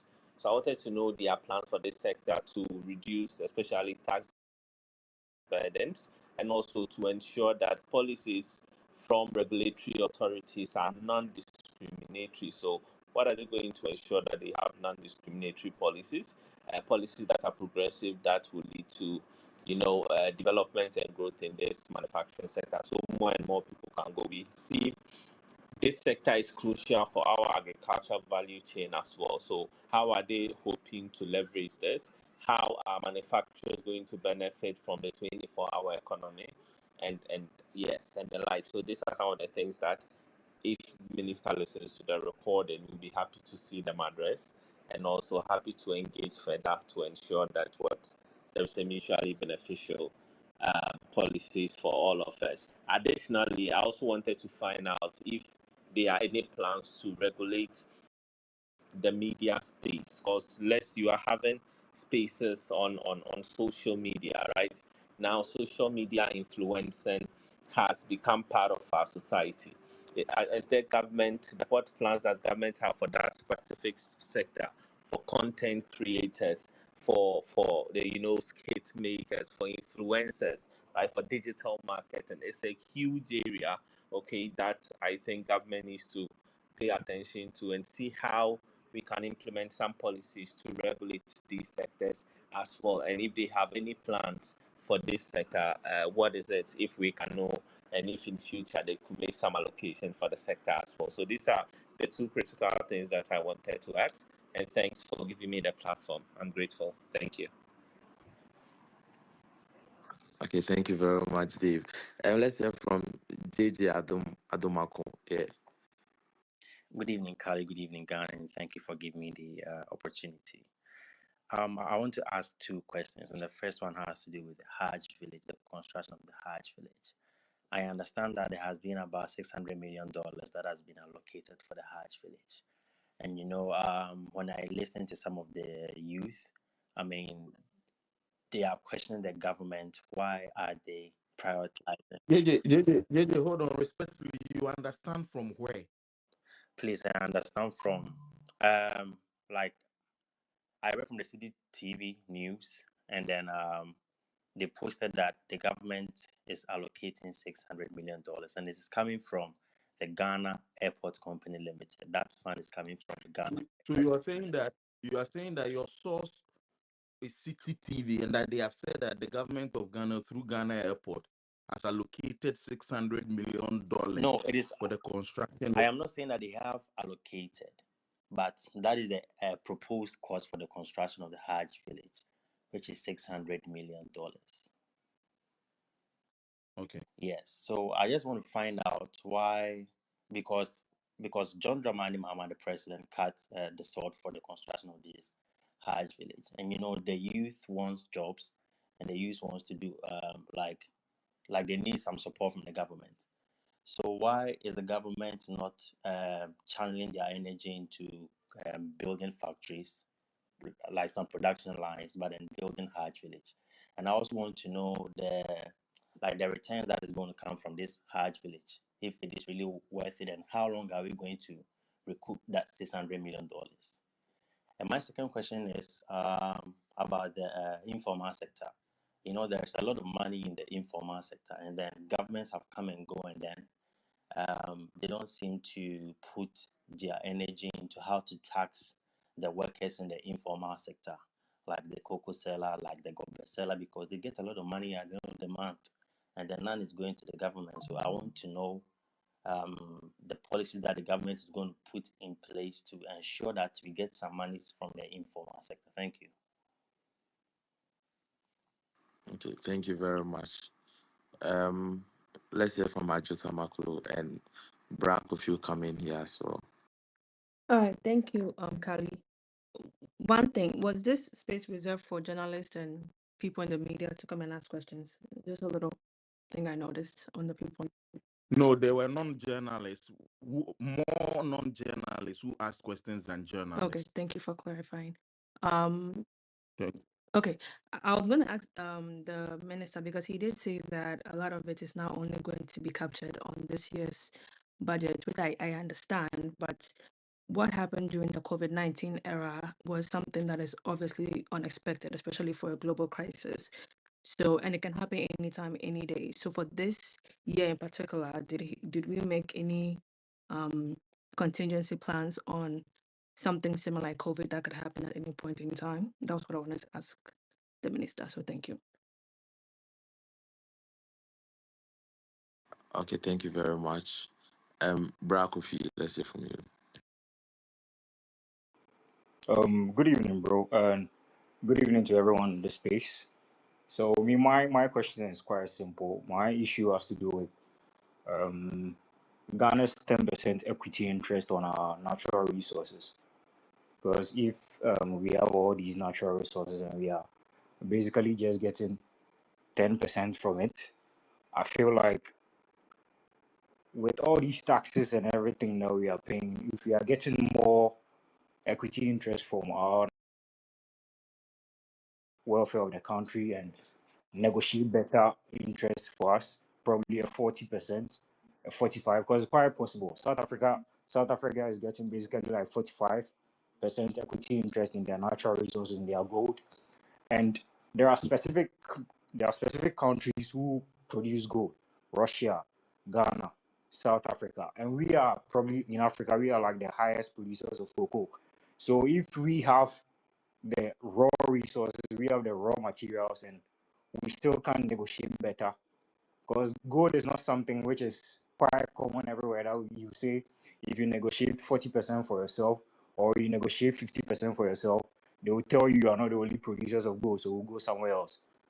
Gold production is quite limited. So if we can actually get people who are interested in the country, and I want to know what the finance minister is going to do about it in collaboration with the lands and natural resources minister, so we can, if there are contracts that we can negotiate better, if there are contracts that we can go through with issues of judgment debts and everything, I know those will come. But if we actually get attorney generals on them who can actually negotiate better contracts, better interest rates for us, better equity interest on our natural resources, I think we'll even get to a time there will be no need for going for loans, no need for increasing taxes, no need for increased VAT and all that. We can get all that money from our natural resources because we have an abundance of it.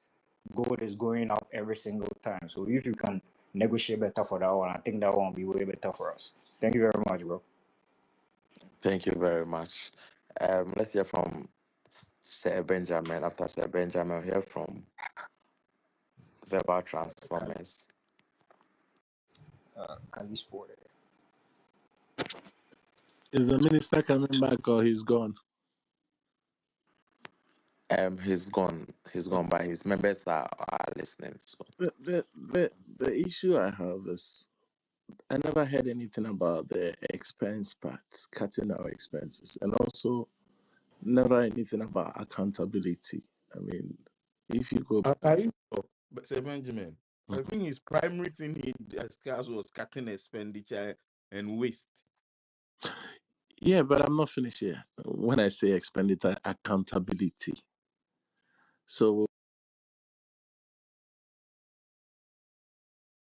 things that happens a lot. These budgets are approved, and maybe 3 years down the line, we'll hear the accounting committee says something did this, something did this. There's no follow through. There's no cycle.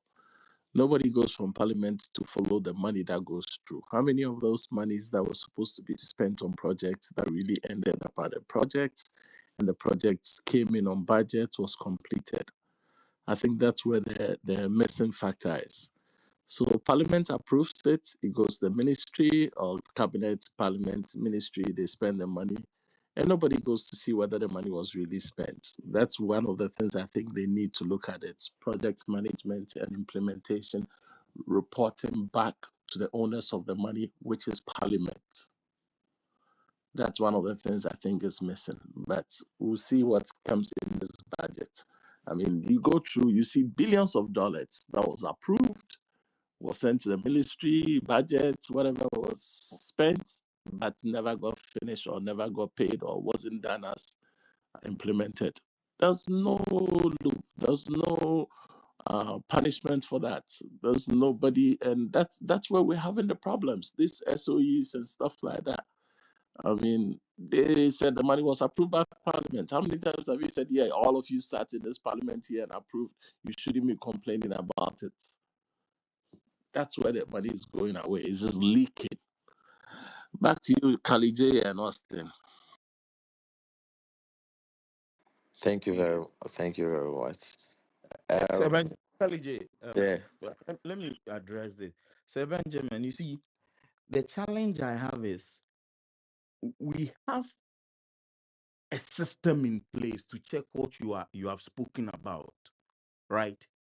And that system says that once government money is given to a ministry, agency, an entity to undertake something, the Auditor General of the Republic of Ghana audits that entity, hears their side of the story, prepares a report, and gives it to the Public Accounts Committee, which is chaired by the opposition member or minority member. When the Public Account Committee says, Austin. no, let me finish. Wait. Before you even go far, the Auditor General audits less than 10%. It's picked at random. No, it's not true. It's not Yes, factual. go back and No, check. You no, think it's not every factual. single part is audited? Yes. Every Even the single bank. government institution. Yes. And it's done within a year. Yes. That is why the Auditor General report I for will check with 2024. Dumelevo. I will check No, with let me Dumelevo. finish. That is why Auditor General of 2024 report will be released in 2025. But I am saying that there is a system. The Public Accounts Committee deals with it. Once for possible prosecution, they have to give it to the Attorney General, which they do. Also, people who are supposed to be surcharged, they are surcharged, and after the Occupy Ghana versus Attorney General case, the Auditor General now surcharges people and also has made collections of close to $1 billion since 2018. So I'm asking, is this, does it have to do with budgeting? Isn't it about state institutions put in place to deal with this? That is the Auditor General, the Public Accounts Committee, the Attorney General, who we should be looking at. I think budgeting, the Finance Minister is, I don't know, but that is my thought. You remember the previous head of the accounts committee? What was his name? What's his name? The guy with the great James Kluge. James. He recommended us. What happens to that? They still say, yeah. That's where the bucket is leaking.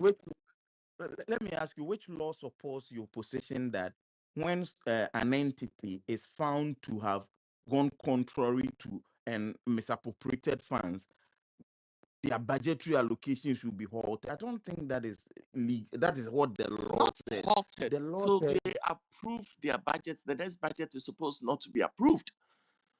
I remember Aveji even telling somebody to be arrested on the floor, and nothing happened to the person. Let me ask you. So if the school feeding coordinator, right, misappropriates funds, we should halt it, and Ghanaian kids who have nothing to do with it will not eat. I don't think that is it happens anywhere.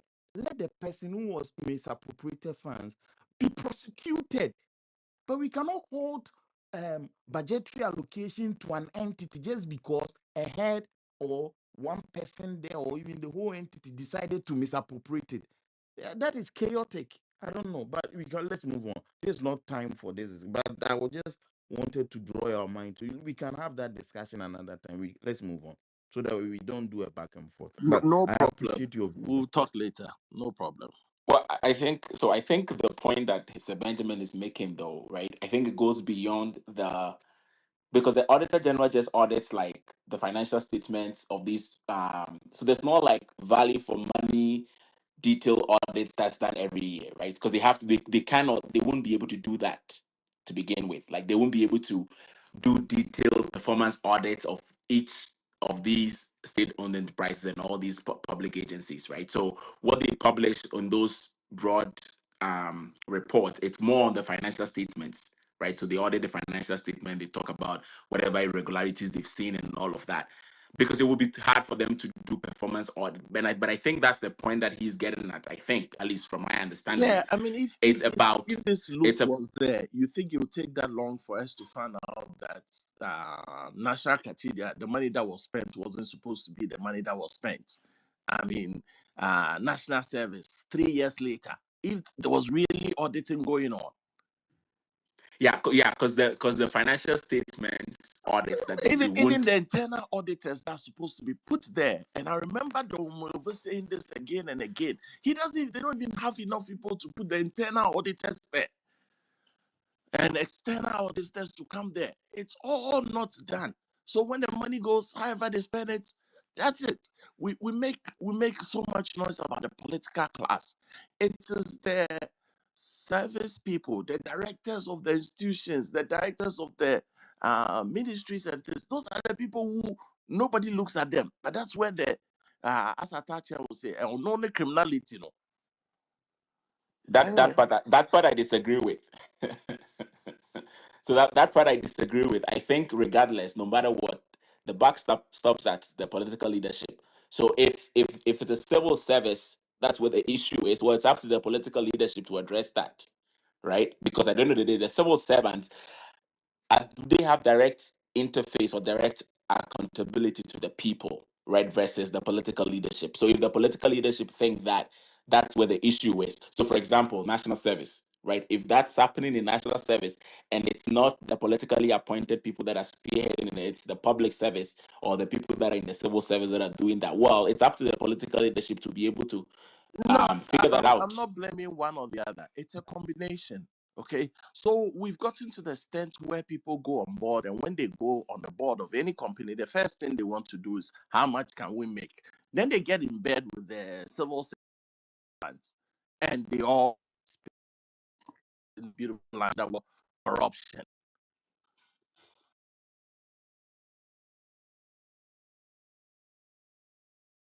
Yeah. So I think Kali, we can pick the next speakers.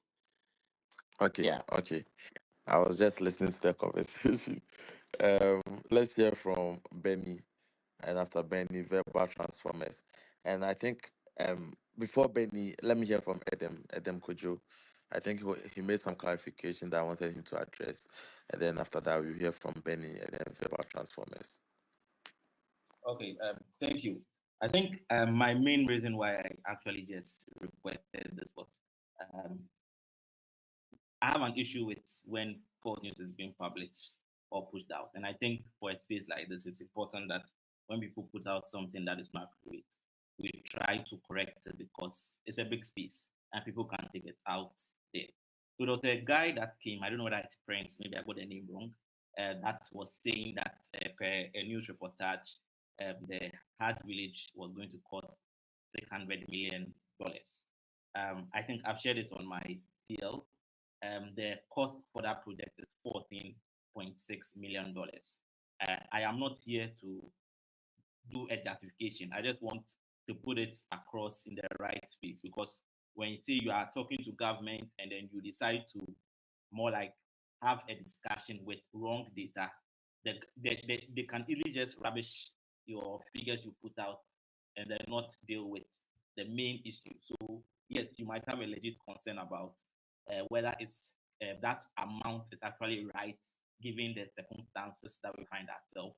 But if you go and fight for 600 million instead of just around 15 million, which is the actual amount, you water down the issue that has come in. So that is on that side.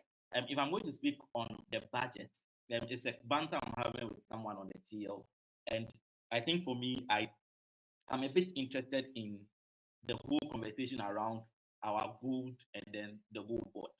Someone raised a point about the fact that we have so many resources, yet we have just about 10% equity. The argument we are getting around is that, they are going to institute a gold board that is going to buy from small scale miners, and then we'll probably be able to use to shore up the economy, among others. I wanted to ask the minister two questions in that regard. That when are we considering the volatility of the gold asset? So gold is it's a very volatile, and volatile in the sense that the prices go up and down. So if you make a projection and say, okay, because we sell, we can get, or because a certain amount of gold comes from the illegal or small scale guys, we can put it into a formalized firm and sell it out. We can then get in the needed revenue. Is this something that is actually something we can actually rely on? And then tomorrow, the statistical service is going to be telling us our GDP figures for 2024 and the first quarter of 2020. Sorry, the fourth quarter of 2024 and the entirety of 2024. What we've noticed, and I'm sure Alfred might also add up to it, is that although the previous government will say, oh yes, our economy grew by say 6.8% in the third quarter of 2024, we realize that a lot of that GDP points, there's so much of a reliance on gold in this country. Last year, the statistical service has just released our trade data. About 80%, about 60% of our exports as a country was from gold. And so, are we able to look and say, okay, beyond this whole fixation on gold, how then can we ensure that our economy is growing based on different factors? Because it's a trap we are setting for ourselves, that the day gold prices fall on the global market, the Bank of Ghana, which says it has over 9 billion of forex reserves, which is not actually physical cash, but it's gold reserves, would see its revenue or would see its reserves fall from 9 billion to maybe 3 billion within a day. And every other thing that we have tied ourselves in the gold space would worry us. So that's one issue I have, and I really wish that one day I can get the minister to explain the plan of growing the economy beyond this fixation on gold. Okay, thank you very much, Adam. And before we continue, guys, if you look on the dashboard, there's the forms where you can send your requests or your messages to the ministry. I took it directly from the Ministry of Finance. So if you're unable to address the minister today, as promised, we have created the forms, and it will be sorted out, and then the concerns will be addressed or be forwarded to the minister as well. So just share, retweet it, forward it to your friends who are not able to join if they have any concerns. Those of you who are talking about the posting, the salaries, the payments, and all those questions, just fill the forms as well.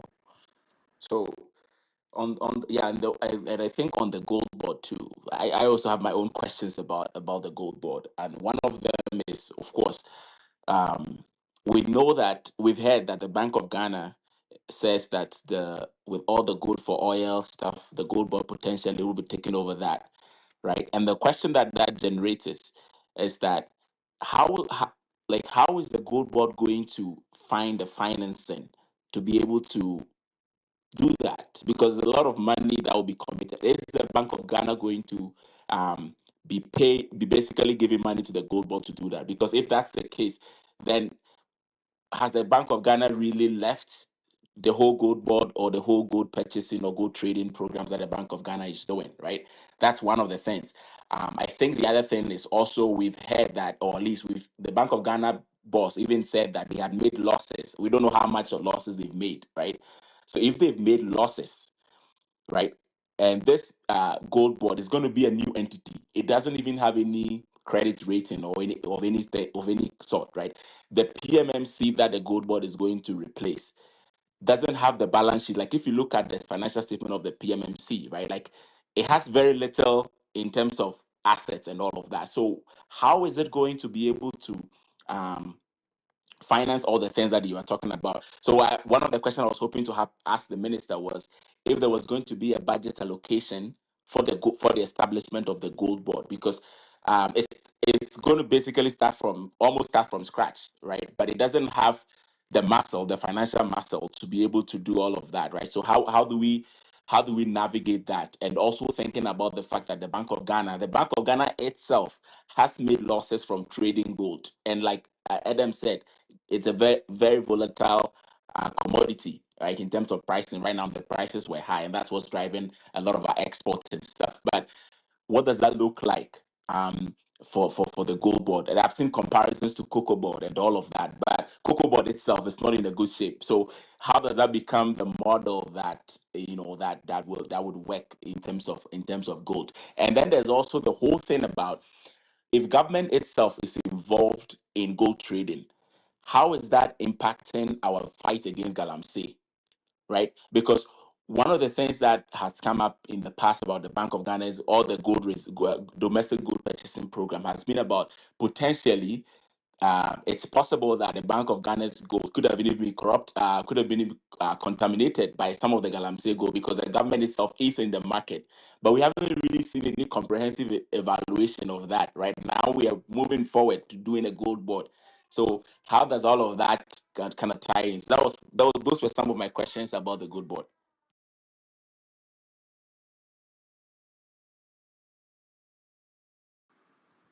Okay, thank you very much. Um, let's hear from Bini. Hello, thank you, and it was nice having the finance minister on the space. I wanted to ask finance minister what the clear plans are on the 1D 1F initiative started by the previous government.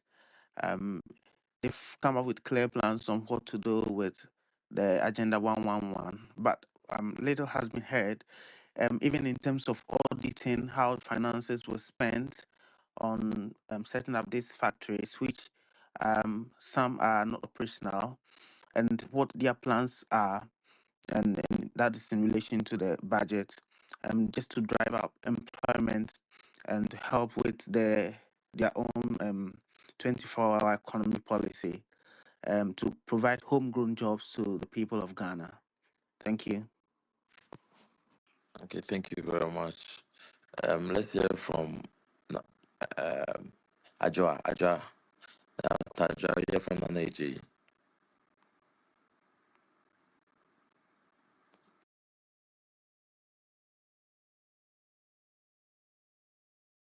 Ajwa, can you hear us? If Ajwa,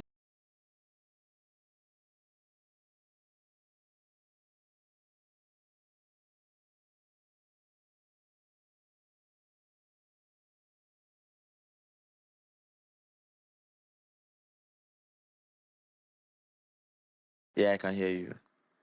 All right.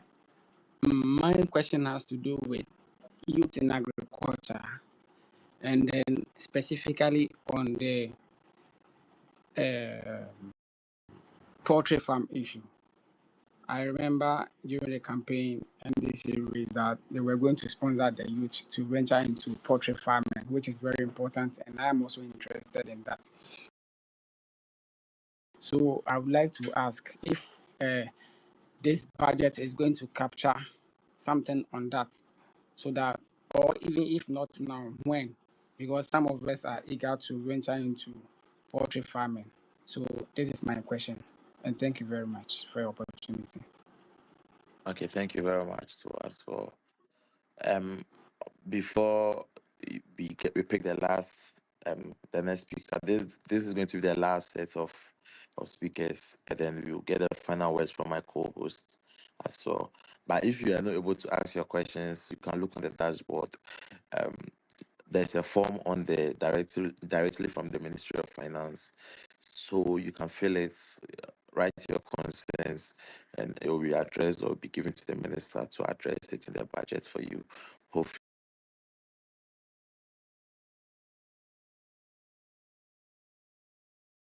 to the ministry, it was directly made from the ministry, so it's going directly to them. They have access to it, and they will be able to answer all your questions and address all your concerns as well. If you joined the space very late, the space has been recorded from the very beginning. I think we started around 7:45 p.m. It has been recorded. It's almost 10. Tomorrow is Monday. People have to go to work, so we have to wrap up.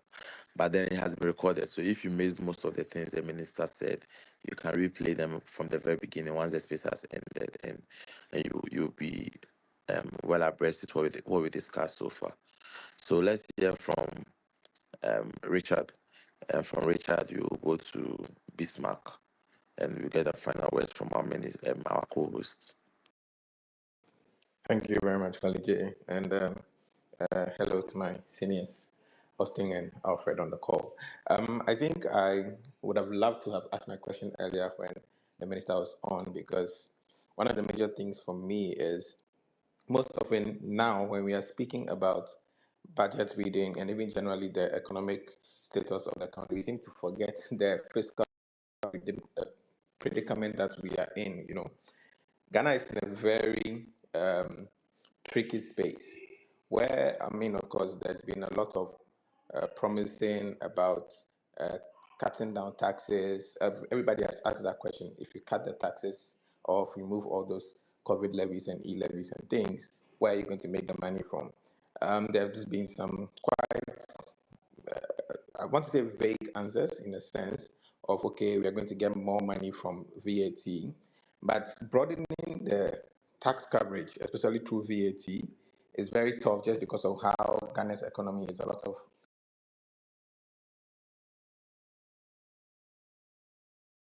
So for me, that's critical to see how are we going to get more revenue, because, or how is government going to get more revenue? Because the next alternative for government is to again rationalize. And I'm using the word rationalize because they can't just cut government spending. When you look at what takes up a big chunk of government spending currently, it is the public sector wage bill and also our huge debt servicing that we are currently doing. Now, those two things, obviously, the NDC government has not shown that it's going to cut or you're going to stop them, because debt servicing they can't really stop. We need to work back at getting our credit worthiness and our credit rating back to a good place so that we can open ourselves up to more markets from that space. So they can't stop the debt servicing, and also they also can't stop or cut down drastically on the public sector wage bill. Already, the government has negotiated a 10% pay rise, so it is clear that there is going to be an increase in the public sector wage bill unless there's going to be job losses and cuts being made. So for me, I think majority of the thing that was not clear to me is where exactly we are going to make up from the revenue shortfalls, because we already don't have enough revenue to cover what we are doing. And if we go out there now cutting on some of the nuisance taxes and nuisance levies, that will be a critical thing of where the revenue losses is going to come from. And I think another thing that I wanted to also ask back then was just looking at how Ghana is positioned, right? There's been issues that I wanted to speak about on the Bank of Ghana losses, but Austin has already spoken majorly about that. I think the other one for me was how are we really working towards long-term, should I say, fiscal policies to just get back into that sort of good play with the credit rating agencies, because again investor confidence is somehow driven by credit rating, and then of course credit rating is also driven by investor confidence. So how are we going to really reassure those international markets, those credit agencies, that Ghana is fiscally responsible? And from here again, I'm looking at the concrete measures that we are going to again implement to maybe get ourselves out of the junk status ratings that we have currently, and maybe also just prevent increased borrowing costs. Because yes, if we are rated down badly, we have to pay a higher we have to pay higher interest on every single amount that we borrow from the international market. So again, that's one of the key things. And then I think the last one that I wanted to also find out about is just historically, and both parties have come and gone, and this is back now again. Historically, we know that Ghana's economic challenges have always been linked to a strong over-reliance on, external financing, commodity exports. We're always thinking about gold and all of those things. So our economy is very, very vulnerable to global shocks. I think someone asked earlier about the dollarization of the Ghana economy. Our dollarization is directly tied to the fact that we get a lot of our economy being propped up by FX.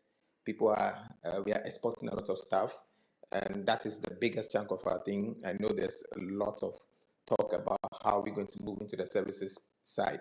But beyond all these short-term sort of fiscal adjustments, I think one key thing to also note is what will be the long-term strategy for just even the first budget that KSL will present on Tuesday. But what will be the strategy to sort of diversify our economic base, so that there's some sort of proper value added production, and then we can build, our internal resilience against these external market fluctuations, because that is another way to think long term around fighting the dollarization of the Ghanaian economy, which in another hat that I wear, I'm always saying maybe the dollarization is a good thing. If we are going to do it, let's do it fully. Let's base everything on that side. We'll take a hit now, but we can stabilize in a few years, maybe 10 years or so. But yeah, those are some of the maybe 4 questions that I would have loved to also get answers from the minister. Okay, thank you very much. Let's hear from our last speaker, Bismarck. Yeah, thanks so much, Kali J. I think Richard has asked my major question, but I'd like to quickly add a couple of things. The first is if you look at the previous budgets, 2023, 2024, the past government mentioned that they were able to reduce the budget deficit from like 61 billion to some 50.1 billion. And that was about like some 22% reduction, which was like amazing. But with this current government's cuts in wasteful expenditures and the stripping of taxes, my question to the minister was whether to expect a further reduction in this budget deficit. And I think moving forward too, if one thing that I can't, as a country, we should consider is if you look at these developed countries, manufacturing is like the backbone of their economy, right? For Ghana, gold exports gives us like 60% of our revenue income and stuff. So what direction is the ministry pushing towards like making manufacturing and export of these manufactured products a great aspect of our economy? Because that is what most developed countries are doing. And that is what will give us a long-term access to more revenue as a country. Thanks, Kali. Okay, thank you very much for your submission as well. And guys, thank you very much for being on the space as well. It was a great space. It was insightful. It was more of like we speaking to the minister than the other conventional way of the minister speaking to us, because they wanted to know our views on the budget, our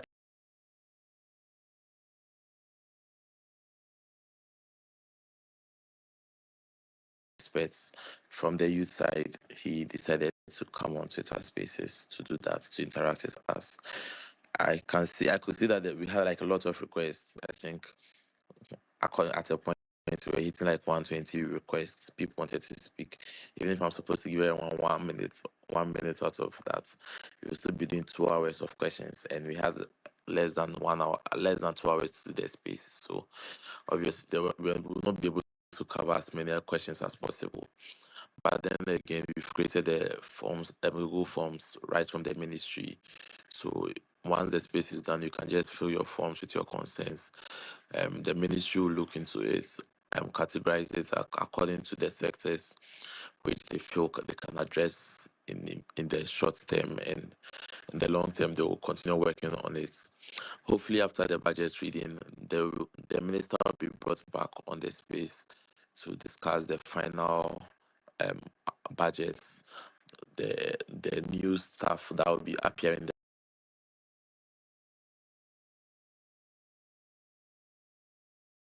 If you are new on College Spaces, this is what we've been doing for some time now, trying to bridge the gap between our leaders and the youth.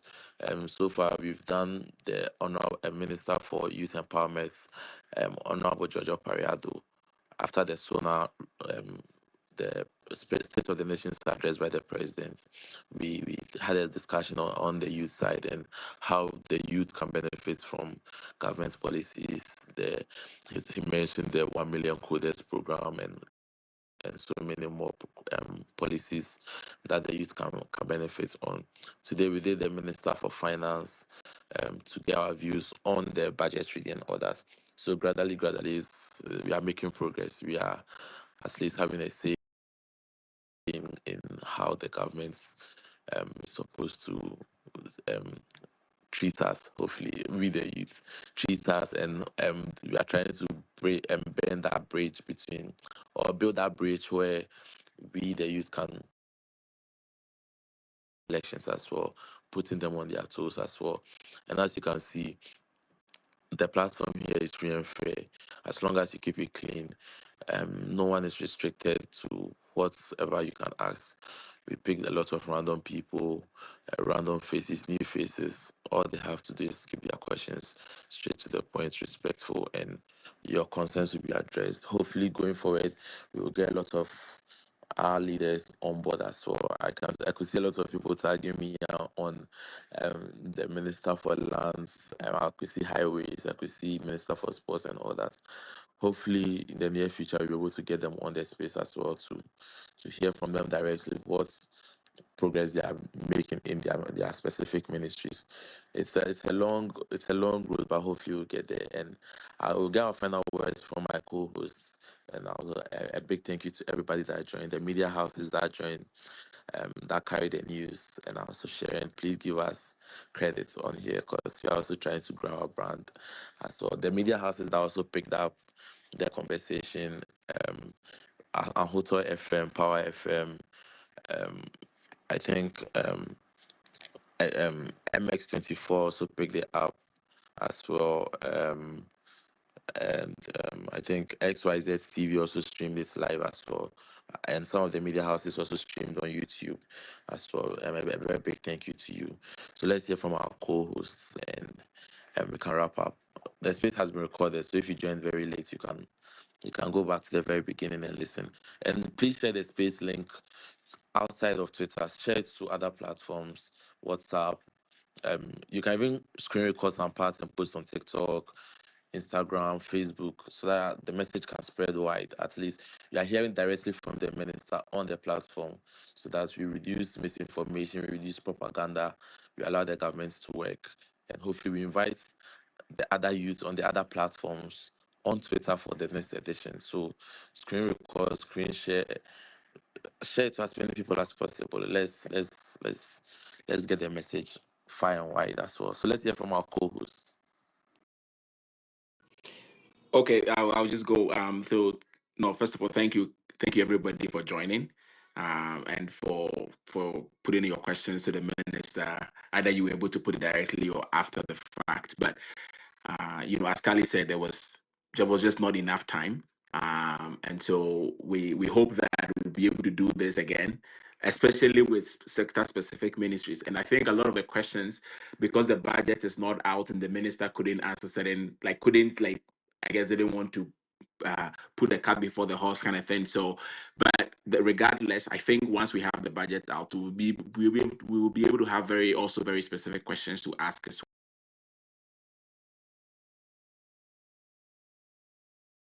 to the people. So great job on that, and hopefully we keep this going and get more people on board as we try to.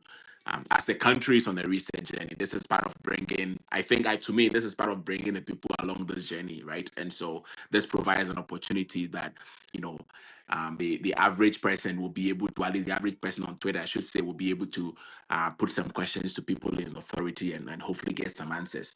So really appreciate that, and thank you, and good night, everybody.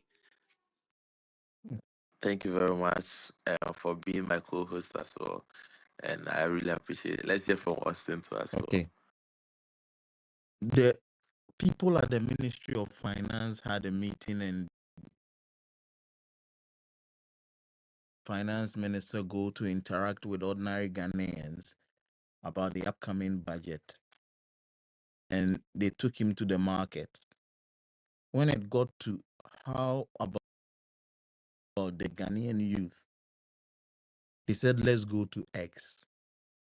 It shows the power we've had. We need to use it properly.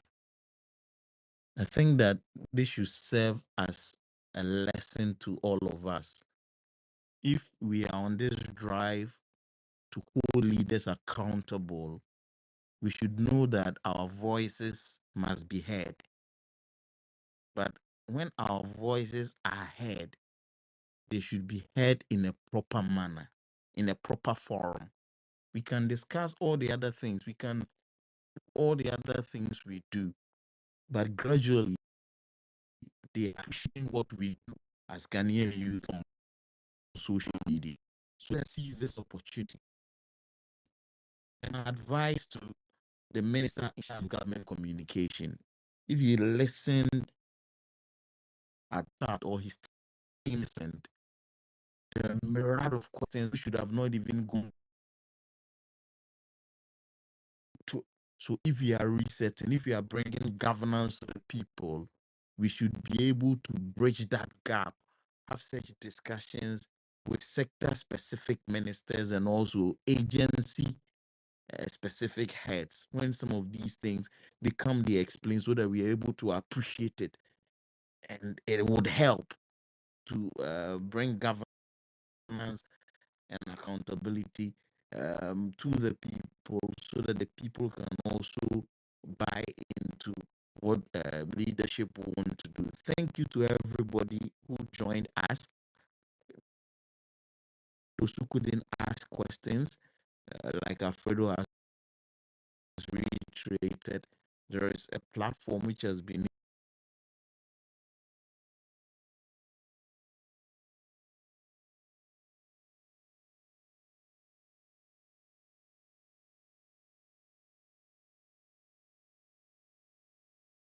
so they will be dealing with specific issues. Thank you. God continue to bless our homeland, Ghana.